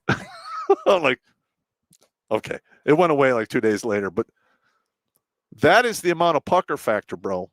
Many shorts were ruined that day. Yeah. So, I get on the horn. I call to victory. They send out some civil affairs teams, do some investigations. I get the number back about a day and a half after that. And it was estimated by the people who went and sought medical care and what have you that we were responsible for anywhere between 70 to 120 KIAs and 2 times that number wounded. So that one convoy, a platoon and a half of airborne infantry, zeroed out an entire Mahdi brigade. Wow. Were you guys flying any pennants or colors during that? Because they would have been looking for that afterward. No. Either to get revenge or to leave you the fuck alone. Yes. All of our vehicles had the Red Wings logo spray painted. So after that went down, they never fucked with us again. Yeah, you get reputations. They left us the fuck alone. We'd roll out, and we'd come up. Convoy got jumped, and they're all fucked up. We'd roll by, grab some people. We roll through. And they're like, we gotta go this route. And fuck it, we're fine.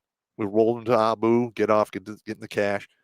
We did that all the time. They no longer fucked with us. All right, here's the medevac. We saw this again somewhere between 12 and 18, 20 times a fucking day. This is a splash from an 81 millimeter mortar. They were all over the post. Yeah. And from where we were, we had to walk across this huge open area where helicopters and shit landed, and these rounds landed right there all the time. That's why my guys didn't move into those fucking concrete fucking death holes. Because how many times did you have to remove spotters? There was about 3 or 4 times we whacked some spotters. I got one. I mean, I didn't shoot him myself. I had somebody else do it. I'm an E8, I'm not that guy anymore. But Yeah, we were taking some very accurate mortar fire, and you could know it's accurate because they walk it in and they hit what they want. And then That's how you also. That's also how you know there's spotters on. Yes. So again, there was those apartments along the side, and some of them were abandoned because they took some rocket hits. And I went to Charlie 5-1. I'm like, I need your designated marksman. They send them up, and I'm up there with the binos, and I'm looking through these buildings because this is maybe 20 minutes after we took a mortar attack. So I think they're doing some battle damage assessment or something. Mm-hmm. And I see him, and he's got binos, but he's looking over here where the mortars landed. And I'm like, all right, 2 windows from the right, second floor. You got him? Got him. All right. Take him. Just as we made I was looking at him. He turned and looked at me through the binos, and I'm like, hit him. See the binos go up. He falls down. I'm like, okay. And they get on this little walkie-talkie thing because I had one. And they're like, oh, we'll kill you, evil bird. Like, yeah, whatever. But yeah, we wiped them out. All right, here's the Baghdad, Iraq. All right, when you're in a combat zone and you're eating a certain amount or a certain kind of food, don't ever go to a fast food shithole place because you will shit yourself. I came this close to shitting myself because I went to one of these places on Victory. 40 minutes later, I'm literally on a convoy going back to Abu, and I'm like, this is going to happen. This is really going to happen. Oh, yeah, you start to get your body's like... That's exactly what happened. That's the worst. Yeah, this is going to happen. Yeah. Again, this is how people lived on Victory. Yeah. See how they got the double roof to keep the heat off you? All right, this is a guy that was on that April 10th shootout, and he got hit right here with an AK, I believe. There's no armor here. He should be dead, dude. Yeah, and he's not. It was a fucking miracle nobody died in that shootout. There's the hole. Crazy. That's the hole that went through the pig iron that wounded that guy. Every angel in Baghdad, dude. That's me right there with my shit. It's out of focus, but it is what it is. And this is one of our dogs we adopted. Okay, we're staging, getting ready to go out on a convoy, and this is I put this in here because you see a side shot here. Looks like Minecraft. Yeah, but looks like Minecraft armor. Yeah, it's pig iron. It's 1/4 inch, maybe 5/8 thick. Just what's that going to stop up to a 308?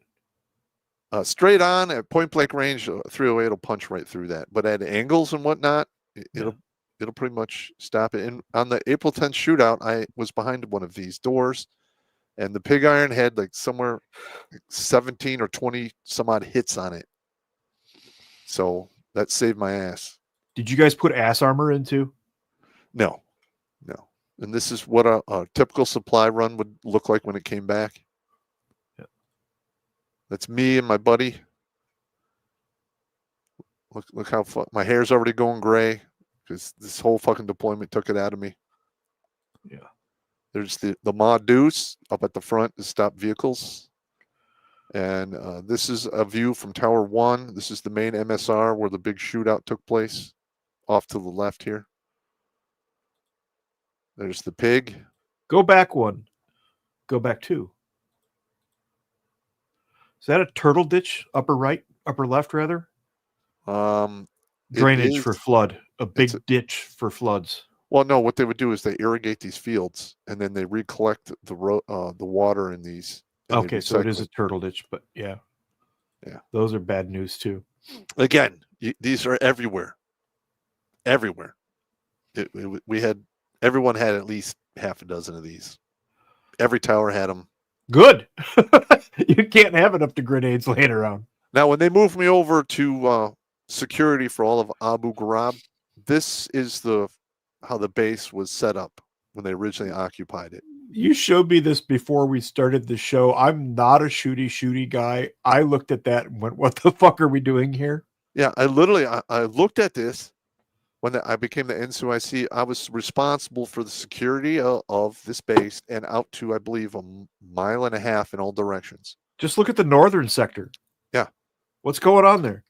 They're fucked. Like, there's all this dead area, dead space, and like I went and told the colonel, I'm like, hey, look, sir, if I was working for Haji, you'd be running for your life right now. He goes, that's why you're here. So I unfucked this entire fucking worm pile snarl of death. There's our rules of engagement. We had to have them in every tower. It's stupid. Now, you're fucked when the armor has to come in on a truck. So this got fucked up pretty bad. In country, yeah. This got fucked up in sector by an IED. Now, this is really fucked up when the armor recovery vehicle has to be recovered on a truck. That is an M88. Those are actually multi-use tools. I've used that before myself. And this is what you do when you're in between missions. You're so tired, you just sleep. I'd like to point out the number of AT4s just laying around. Yes. This is on Victory. Again, we're looking across one of the artificial lakes that he had, and this had been taken out by either a 500-pounder or 1,000-pounder bomb. Apparently, there were still bones and bits of people, scattered about that were not picked up. This is the entrance into where we lived in Abu Ghraib prison. This is an actual cell block we lived in where prisoners were kept prior to us occupying it. I'm just going to say that doesn't look incredibly secure. No. And then you had each one of these is a prison cell, and we had AC, which worked about 80% of the time, so it wasn't too bad. There is the porta shitters. So if you got to use the porta shitters, you got to walk across this entire fucking, area. Nope. Well, you got to do what you got to do. And this is the 3rd platoon motto, Kings of the Damned and Corinthus. Again, another AT4 just laying around. Again, just ammo, just laying around. Piles and piles and piles of ammo. Yeah. This is a war zone. This is how it works. Yeah. And again, this is the platoon area. Yeah. This is where the guys lived and how they lived. We built all of our own shit. All of this was just wood, and we had so many people who were contractors, and we brought our own tools. In the beginning, we're like, well, we need to get these bunks, and they're, well, this is a 4-month wait. We're like, do you have wood? Just give us some fucking wood. We'll build our own shit. Yeah, we got wood. Yeah, just bring it on. Fuck it. And we just built our own shit. Again, we had somebody who was afraid of spiders. Oh. And of course, soldiers are going to soldier. And they put up a big thing about the camel spider. And anything to fuck with each other. Just to fuck with them. Because you'd be like, and a lot of that is alleviating the boredom too. No, but here's the thing though. Sometimes if you caught them at the right time, you're like, hey Scott, man, I don't have to tell you, but we got to move. We got to move the shit out of this room because somebody saw a camel spider. He'd be like, fuck, man, serious, man? Are you fucking serious, man? And the dude, we called him 225 because he was just a huge fucking muscle dude. He's like, fuck the spiders, man. Oh, dude. I love that dude. He's a cop now. Got a couple of kids. That's fantastic. And this is how we lived. Look at see all the drawers and all the shit here. And this is how soldiers live between doing soldiering shit in the barracks. Yeah. And that's our company logo. I saw the guy with the guitar. Somebody always manages a guitar just magically appears. It did. At any forward operating area. A guitar, even if nobody brought a guitar will appear. And this sat right outside the company gathering area where everyone hung out and drank stuff. We have MASH to thank for that. Mm-hmm. But these are actually accurate miles. Nice. There's our platoon connexes. These were brought over in a C5A. Quarters. Yeah, we all had those. Yeah. This is where we stored our MREs, which, all right, so this went back like 6 feet, right? Mm-hmm. So when we moved from Abu to Slayer, about 8 months into our deployment. Oh, God. One of the platoons, first platoon, stayed behind and had to do convoy security for the rest of the tour. But like, it was like something from fucking Willard. There was just rats everywhere. Oh my God. Somebody actually had a BB gun mailed into them so they could shoot them. Oh man. Again, this is outside the company area. And see that there? Those are the doors people left behind. There's our mail call. And you can see that here, this white vehicle. That's CIA. Yeah. CIA. And see that here? They called that the Rhino. I rode on this thing probably a dozen times. It was very uncomfortable. We had black ones. There's the close-up of the Rhino. Oh, good times. Look at that. It's an armored bus. All you have to do is put a 3-foot deep ditch in front of that, and it's not going anywhere. Yeah, and this here is a shot inside of Victory. There's the whole. I think that's 3 platoons. There's 1 platoon missing in that photo. Oh, we can't show that one. Yeah, too late. Somebody showed that photo exists. That also, it's like the guitar. There's the guitar, and there's a picture of somebody's ass. It doesn't matter if nobody ever took that photo. Somewhere there's a picture of somebody's ass from that deployment. All right, so this is the main TOC, the company area TOC, right? Now, on the wall up here, there was a couple of TVs, and we drug dealed with some local Iraqis to get cable.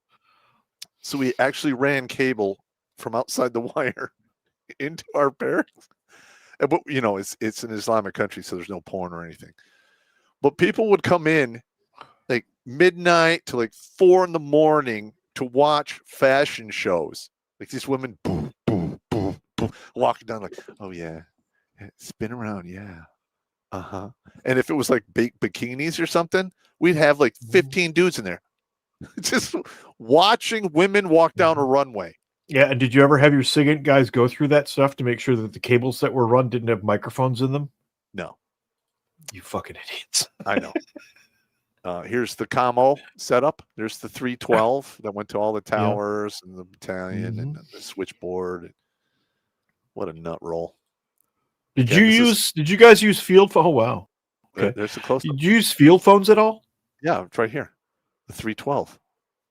It's a field phone right there. Oh, sorry. Yeah.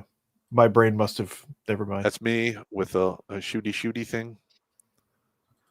This is the Abu Ghraib chow hall. This is where I had my whitefish lasagna moment. And I got the English catering company fired. Nice. This is where we ate.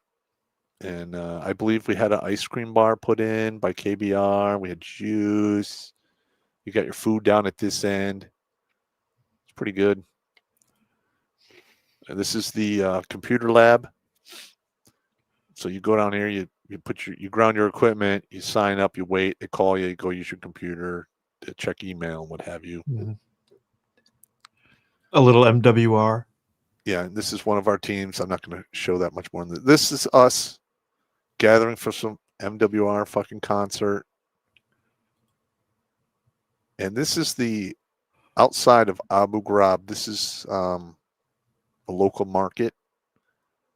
And I had to roll through this thing all the time because, you know, car bombs and all kinds of crazy shit was going on. Or the zombie missions where people would get killed and we'd go try to fingerprint the dead bodies and get retinal scans. See the blue truck upper right there? That's a bongo. Those are everywhere outside of any European country. Yes, bongo trucks. They are everywhere. Now, these are guys in sector wearing BDUs. And they're hanging out during the day, and they're going to, like, set up on some people or do some shit. And there's more of the pig iron. That's some Afrotech. Yep. It's impressive. And here's what it looked like from the helicopters. Again, we're flying to another location. I had platoons all over Iraq. So I traveled quite a bit. Now, some of the helicopters still had 60s in them. That's because that's not one of ours. I mean, it's an effective weapon. Yeah. It is an effective weapon. There's just the way it is. This is victory from the air. This is part of victory, at least. Maybe 20% of it. It was huge. This is in victory, one of the buildings. Look at all that ornate shit right there. That's insane. That's crazy. This is taken from the C5A. That's a good view. I like that.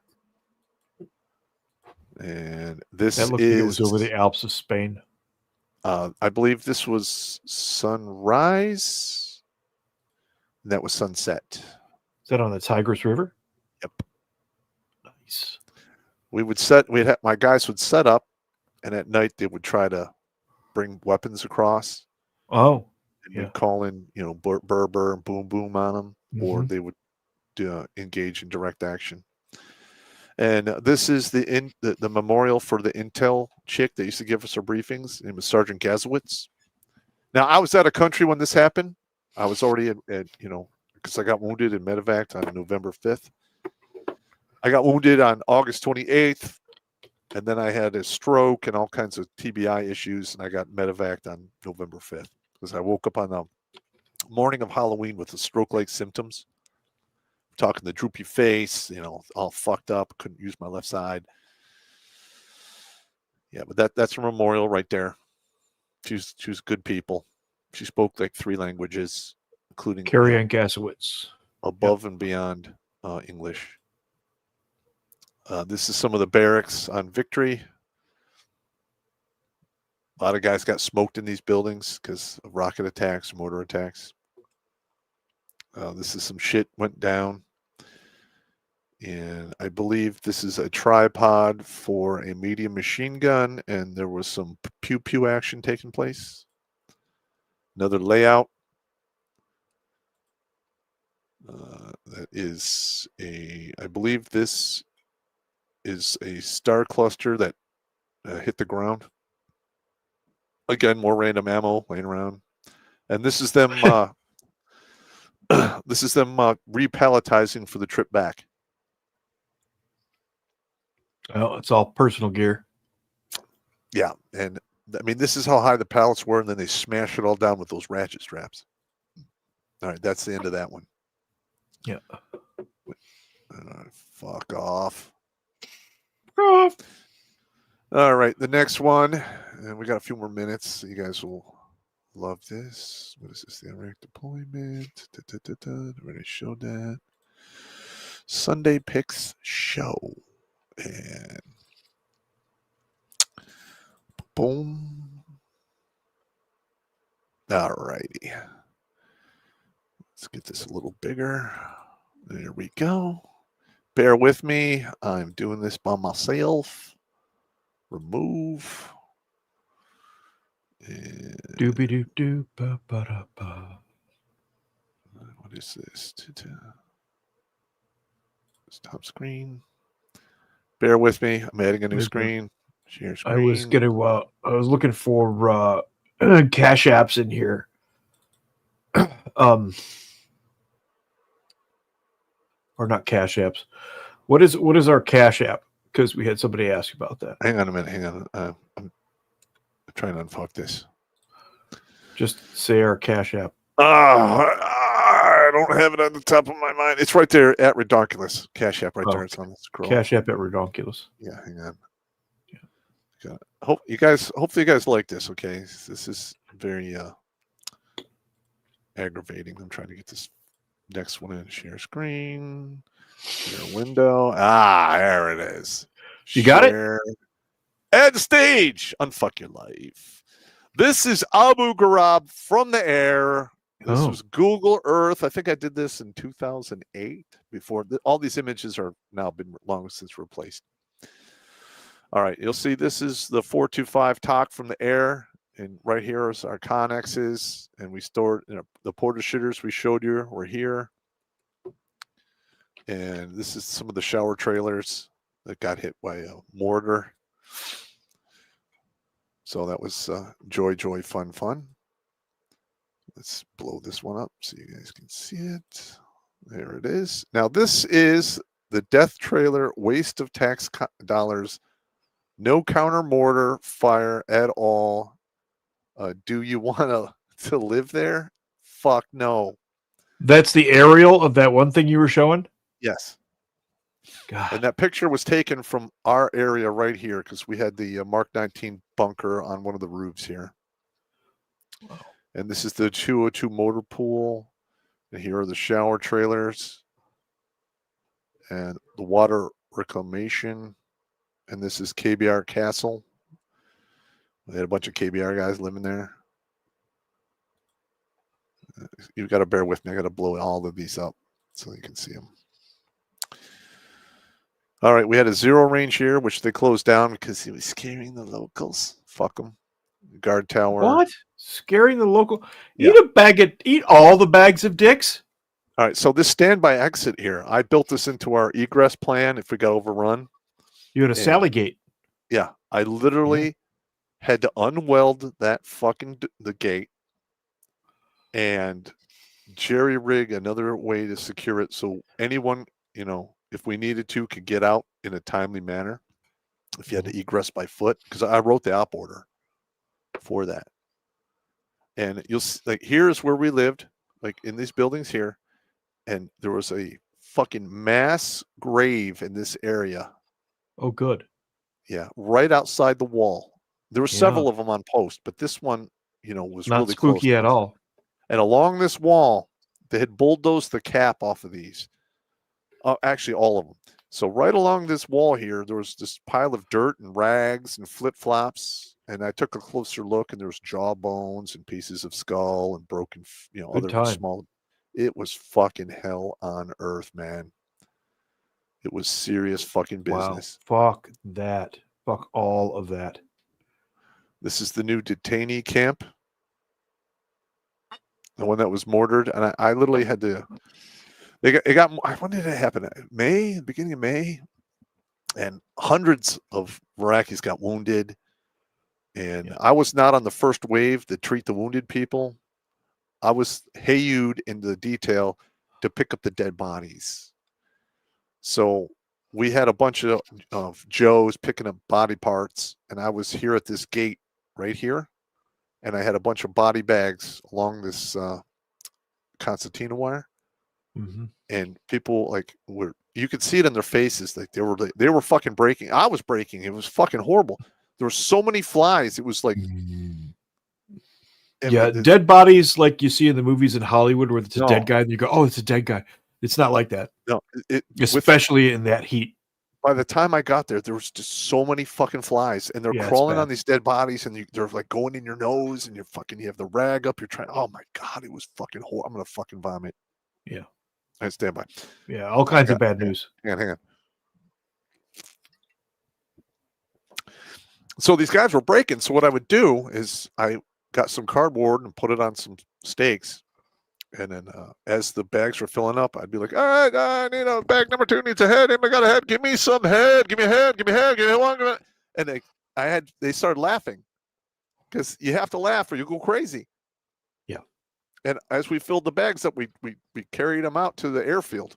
Yeah. Where they sat for several days. And I'm glad I didn't get picked to fucking move them to helicopters. Jesus Christ, man. Yep. And then here's the guard tower. That one guard tower that looks over the water is right here. Yeah. That's the turtle ditch. Yep. Mm-hmm. And this is the sewage pool. Mm. And this was open, festering sewage. They would literally, the Hajis would pump out the shitters and then pump them into this pool. And that would get used to fertilize fields. Well, here's the thing. It's called night soil. So you see this tower right here, right? Mm-hmm. Well, when the wind came at a certain way, it'd blow right over this fucking shit pool and right up into this tower. Good times. Good times. I'd like, because when I was the sergeant of the guard, I'm like, hey, you guys want some chow? And they're like, no chow. You want some? Bring us some Cokes. And they're literally like gagging. It was like hell. No. And they'd be up there for 4 fucking hours in that shit. God bless them. I'm not doing that. And then I used to slow down when I'd put the guards in. I would slow down real slow by the shit pool, just so everyone could enjoy the aroma, the ambiance of the human waste. Yes, Yeah, because I was an good asshole. times. I've been All right, several places where that is a thing.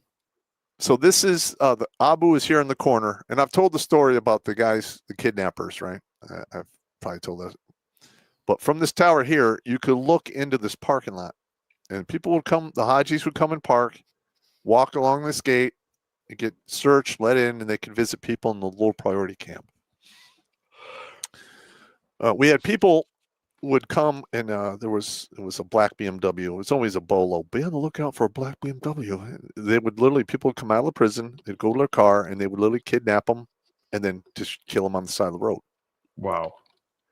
Yeah, and I get a call from the tower, and I'm in the chow hall, and they're like, "Yeah, we got the, like, I think we got the black Mercedes, the Bolo, blah." And usually it's a false, positive, because there's a lot of black Mercedes Benz. It's like a popular car. Yeah. So I come out to the tower, I look, and there's a couple guys standing out right behind their car at the trunk. And I'm like, and I tell the tower, like, did anyone from that car come in the tower or into the prison? They're like, no. I'm okay. I get on the 312 and off here to up here, down towards the other corner is Charlie 5-1. I get them to send me a designated marksman. And he comes in, and I brief him at the tower, and I was like, look, and you see those guys? If they like kidnap somebody, or if you see them pull weapons out of that trunk, I need you to engage them. We can't have that shit. I go back to the chow hall. And I'm there like maybe 15 minutes, and I hear, and then my radio, we need some Popp. Like, get a tower 1. I'm like, fuck. I go out there. Oh, good. And I get the QRF, and we roll out there, and the 2 guys were shot nice and clean, and there was a third guy, younger, maybe 14 or 15, who was wounded. We dragged him in, gave him some medical care, and then he went to the Whip Me Spank Me camp. I don't know what happened to him. I don't care. Wow. Yeah, here's the apartment buildings, and this is another mass grave. Oh, good. Right here. Lots of those. There's the doctor's office. You guys saw that picture. There's the tower right here. And those people who got hit with a rocket were right here in that corner. Oof. Yeah, one of my guys, I called him BC Watso, was with 75th in Iraq, and they said they had a guy who was like a triple informant who was selling out our information to 2 different camps and then selling other camps out to us. Yeah. And he said, well for him. Well, he said what the Rangers did was bag his head and take him on a drive, and then drove him into one of the camps that he was selling out, and just pushed him out of the car and drove away. Yep. That's what you got to do sometimes. Yeah. So again, I showed you that picture of the marketplace. This is the aerial view of that right here. I went through this thing all the time. One of the tricks I used to do is I used to go to every tower, and I would take digital pictures, and then I would compare them. And if I saw something that wasn't there, I would go investigate it with the QRF, and I actually found a couple of car bombs in the making. And what they do is they strip out all of the seats and all the paneling, and they start putting bombs and shit in there. And I actually found these before they actually started adding any kind of bombs or explosives. I get the CBs on post, or KBR, who are heavy equipment operators. I'd come out there and I'd flip the vehicle and smash it up, and no car bomb. They would whine and cry and complain and fuck off. I don't care. Now, this is a car bomb attack site here. Now, when I took over Abu Ghraib, I actually put all kinds of small piles of dirt and tanglefoot here. So they could not get the car bomb right to the wall. Yep. So that's what I did. And we're going. This is going to go a few minutes over 10 o'clock. So we're going to finish out this series of slides, and we'll be done. All right. Now, this was taken while we were at the 425. Yeah, this was taken while the 425 was here. This is our shit right here on Google Earth. This is the bunker for the Mark 19. This is our Connex boxes. This is our up armor vehicles and shit. And right here is the 202 motor pool. They were absolutely worthless. I actually slammed them in Army times. And here we go. Here's the gate back to LSA, civilian contractors. Who was 202 attached to? A battalion at the time is a division asset. It was a 504th MI Brigade, I think. I don't remember the nomenclatures. But now, this building here, now when you look at the right here at the front gate to where we lived, there's the hallway that goes through the entire building. And I actually saw that ghost. Oh, yeah. Yeah, it literally crossed somewhere in this area here. Or maybe it was up here. It crossed right under the light into an alcove that was in the building right here. Yeah. All right, now here's the local national contractor's office, and then here's the local national laundry facility. Now, while we were there, all of these women that worked here were captured by enemy and executed and beheaded on the side of the road. For doing your laundry. For doing our laundry. With motherfucker. Yeah, I mean, that's what we're up to. This is just an overall view of the entire prison. Again, mass grave here, mass grave here, and I believe there was another one right here in the middle, and a couple here. Every open area was basically a mass grave, and this is the low priority camp right here. A bunch of people got whacked. Yeah. All right. And this is where the Charlie 5-1 or Charlie 1-5 Marines were at. This is where they lived in this compound. Yeah. This is the K Company Reserve Marines, which were absolutely fucking worthless. They were paralyzed by bureaucracy, ineffective chain of command. They literally were pussies. I hate to say that, but the active duty Marines were ashamed of them. They would not, talk to each other or nothing. The Charlie 5-1 had no love for them. All right, now this is when I took over the prison. These are some of the modifications I made here. Up here in this corner is the Tanglefoot and piles of dirt to keep the car bombs off. This is more Tanglefoot. And then on top of these walls, I had the bottoms of broken bottles cemented on the top of all of these these walls. It's cheap and primitive, but it works like a motherfucker. And I had triple concertina wire put on each side of the wall, entire here. And then while we had that gathering here at the mosque, the 2,200 armed people, I actually put barbed wire up, triple concertina barbed wire, had it staked in place all along here, just in case if they made it through this wall, they would come into the prison and they would be contained by triple concertina wire. Then I had 2 fighting positions put here, and I had coordinated to have, Humvees with Mark 19s pulled up here, and two M60s apiece, so we could just rain havoc on these people. For the slow kids in the back of the room, explain Tanglefoot. Tanglefoot is barbed wire, and it's suspended off the ground about a foot, and you put it in. It's basically in squares. You run straight lines, and it looks like a tic-tac-toe board. But you have to consciously look down and maintain how your feet go, or you'll get tangled up and you'll fall into the barbed wire, and it slows you down, and you can't crawl under it. No, it's all over the DMZ. Yeah, you can't crawl under it because I put it low enough, or you can't do that.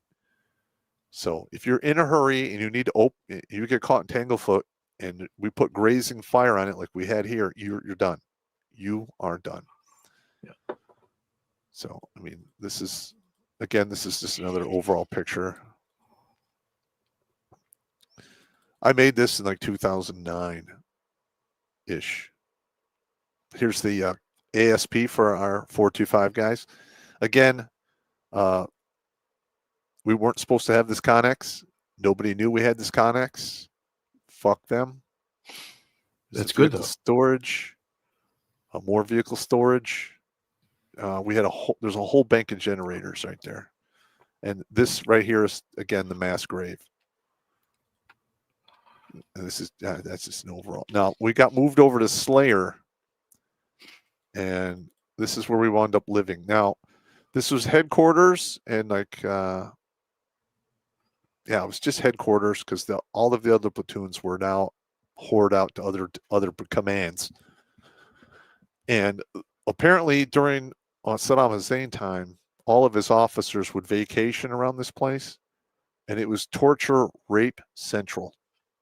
Oh, good times. Because every now and again, you get body parts that would float up to the surface in this lake, and bones and shit. You could see them on the side here. And I used to run around this thing to stay in shape.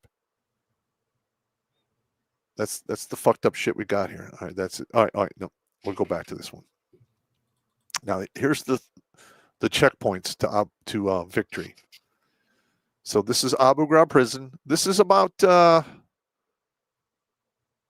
26 clicks ish between Baghdad and Abu Ghraib prison. And each one of these checkpoints was an overpass.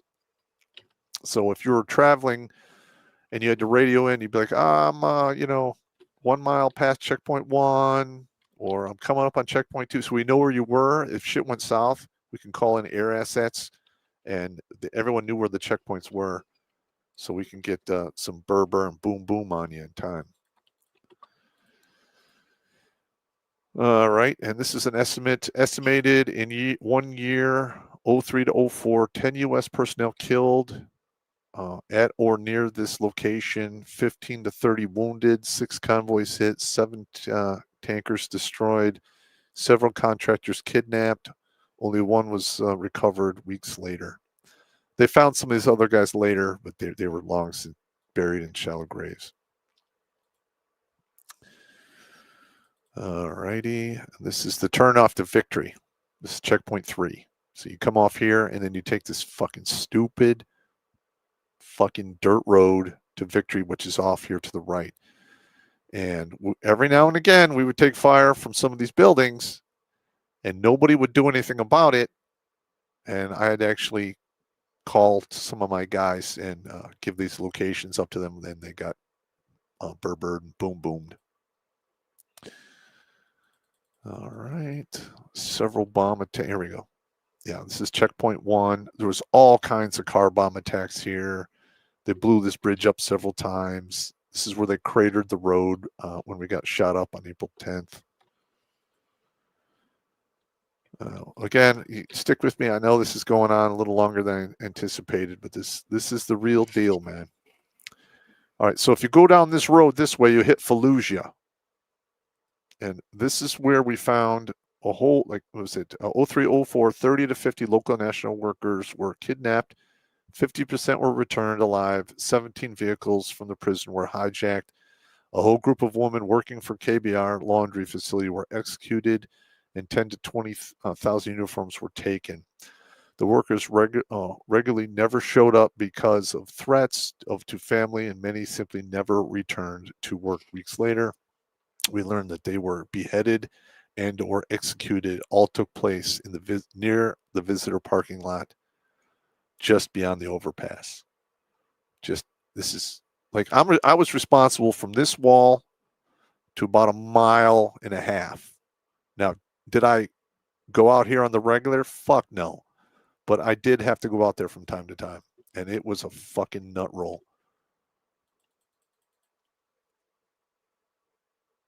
All right, this is where several of the Marines from Charlie 5-1 were killed in this location. Now, this is Abu Ghraib up here. All right, they went down to this MSR and went down here to hit a couple of bomb factories. And I don't know what the Marines do, but they didn't read the Ranger handbook, and they came back the same way, and they got fucking hit right here. I had the 425 3rd Platoon on standby for QRF right here, and I could not get the Marines on the radio. I didn't have the freak. We fucked up and didn't get it. I didn't plan it. I just heard they got hit, and I went back to 3rd Platoon. I'm like, all right, we're going. Fuck it. I totally jumped over the platoon sergeant. I used to be the platoon sergeant for 3rd Platoon. I built 3rd Platoon. I literally walk in there and I'm like, 3rd Platoon, follow me. And every motherfucker got up, got on a vehicle, and was literally waiting here at the front gate. And if I would have got comms with the Marines, I would have rolled out there and did what I could to save those guys. Because 2 of those guys would have made it if we could have got them back to the hospital with enough time. Hey, I have hit the piss wall. I'll be right back. Okay. All right. This is the swimming pool on Victory, where everyone liked to hang out. Like we were on Slayer, which was just across the MSR, but we spent a lot of time in this pool. It was the closest thing to home that you could get at the time. All righty. This is just more of the Porter shitter. All right. This is, I'm going to blow this up so you can read it. The waste of tax dollars. Okay. I think we already showed this one. All right, let me see if, I think we covered it all. Let me see. Yeah, okay. So we covered all that. I'm going to remove this. All right, I'm going to check some of the comments here. Hopefully it didn't get boring for you guys at the end. We've been going for 2 hours, 12 minutes. All right. So if you guys can actually find Abu Ghraib on Google Earth now, I'm pretty sure it's been removed. So, yeah, it was a fucking nightmare. Anyway, that is our deployment to Iraq. Hopefully you like the stories. Again, share this channel. There's a lot of guys out there who are lost in the sauce, who would really, need some support or a place to hang out with. We got a whole community here. I'm totally about anti-suicide. I don't want to see people start a shotgun. It's just not a good thing. All right. Hopefully. All right. Thanks, Popp. Enjoyed the tour. I'm glad you guys did that. So we had still have 350, 200. We had about 700 people watching this stream. That's good shit, man. Yeah, we got almost 200 on Rumble that I'm looking at. I usually monitor Rumble. And tonight, because it was a casual, I interacted a lot more with the crowd. Look, guys, I mean, I had this conversation with one of the other guys today about how we feel and how we get during this time of year and how fucking desperate it can feel. I considered whacking myself 3 different times, one including a deployment where all of the shit came down on me in 2004, and then they reassigned me to 10th Mountain. They were going to send me to Iraq, and I made a decision right there that at least I was going to leave my daughter my SGLI. I was going to find a way to walk into fire, and in 2004 that would have been easy. Yes, painfully easy. Yeah. So we're here for you. We both, Popp and I, will absolutely, talk to you guys if you need somebody to talk to. If not, reach out to a brother. Yep. That's what we're here for, man. Yep. Again, I have that sick, twisted graveyard humor, man. I get it. I've lived it. And if it could get me, it could get anyone. And it almost got me. The only reason I'm still here, a former commander decided to check himself out almost exactly how I was planning to do it. 2 days before you. It was like 4 days, something like that. Mm-hmm. It was like divine intervention. It's not the first time that I've experienced divine intervention, but that was definitely one of them. Yeah. The first time was after I got ran over by the truck in Panama after I landed near the drop zone. I was on the ground 30 seconds, got hit by a vehicle just after I did my canopy releases, and I was jumping a Dragon missile pack. My car 15 was on the outside of that thing with a magazine full of tracers, and it was still attached to my body. and I have no conscious memory of pulling that weapon into off the Dragon missile pack and putting it into service, because you pretty much have to disconnect the Dragon missile pack and rotate it towards you, undo the belt, and the retaining strap, and then get the mag out. I have no memory of that. It's almost as if Ranger training works.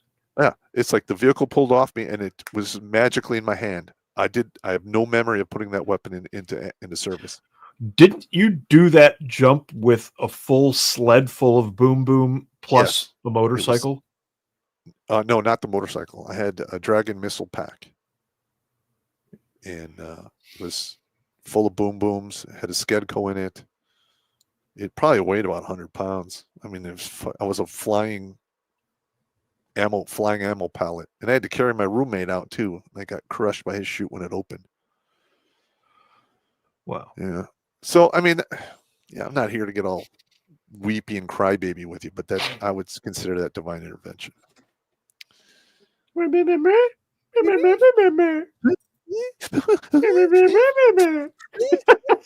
All right. All right, man. I'm going to call it a night, gentlemen. And again, share this channel, subscribe on YouTube and Rumble. Copy the link, put it on all the Facebook veteran pages or all of the Army unit pages. There's thousands of them.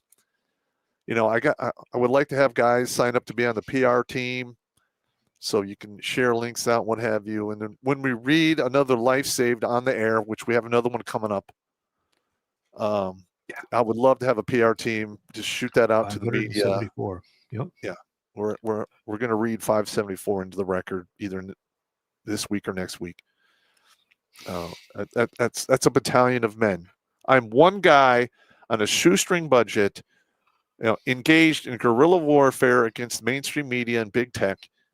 And I have pulled an entire battalion out of the maw of death with jokes, logic, and reason. And I'm not a psychologist. I'm nobody. Don't have to be. We fill the gap, dude. We fill a gap. Yeah, I'm just a dude, man. Yeah. The only difference is I didn't learn about it in school. I lived it. I crawled out of that hole. Yeah. Many times. Yep. Many times. More times. I'm ashamed of how many times I fell into that hole, but I'm just a man. I'm like anyone else. I'm conscious of 3 times for myself. Yeah, and I believe Probably I pulled you out. more. I pulled you out 2 of those times. 2 of those times. Yeah. Two. No, it's 4 then. It's 4 then, because I didn't know you in 2011. Well, we hadn't. Yeah, we did. I linked up with you in What happened? 08. What happened in 2011? I don't know. We linked back up in 08. I don't know. Something weird happened there. Anyway, you see how this works. Yeah. Yeah, we're old and our thinking meat doesn't work right bags. anymore. Yeah. Yeah, because we started doing stuff again in 2008. Tuesday's show is going to be a humdinger, by the way. We have the Super Rich Housewives of Olympus Wifestitute episode. Ooh. Dude, this is going to be brutal. All right. Wifestitutes everywhere. Wifestitute. All right, gentlemen. I'm gonna pull the pin on this. So Roger. I will talk to you guys later. I love you all. No homo. Oh, too late. Too much. Out. Out.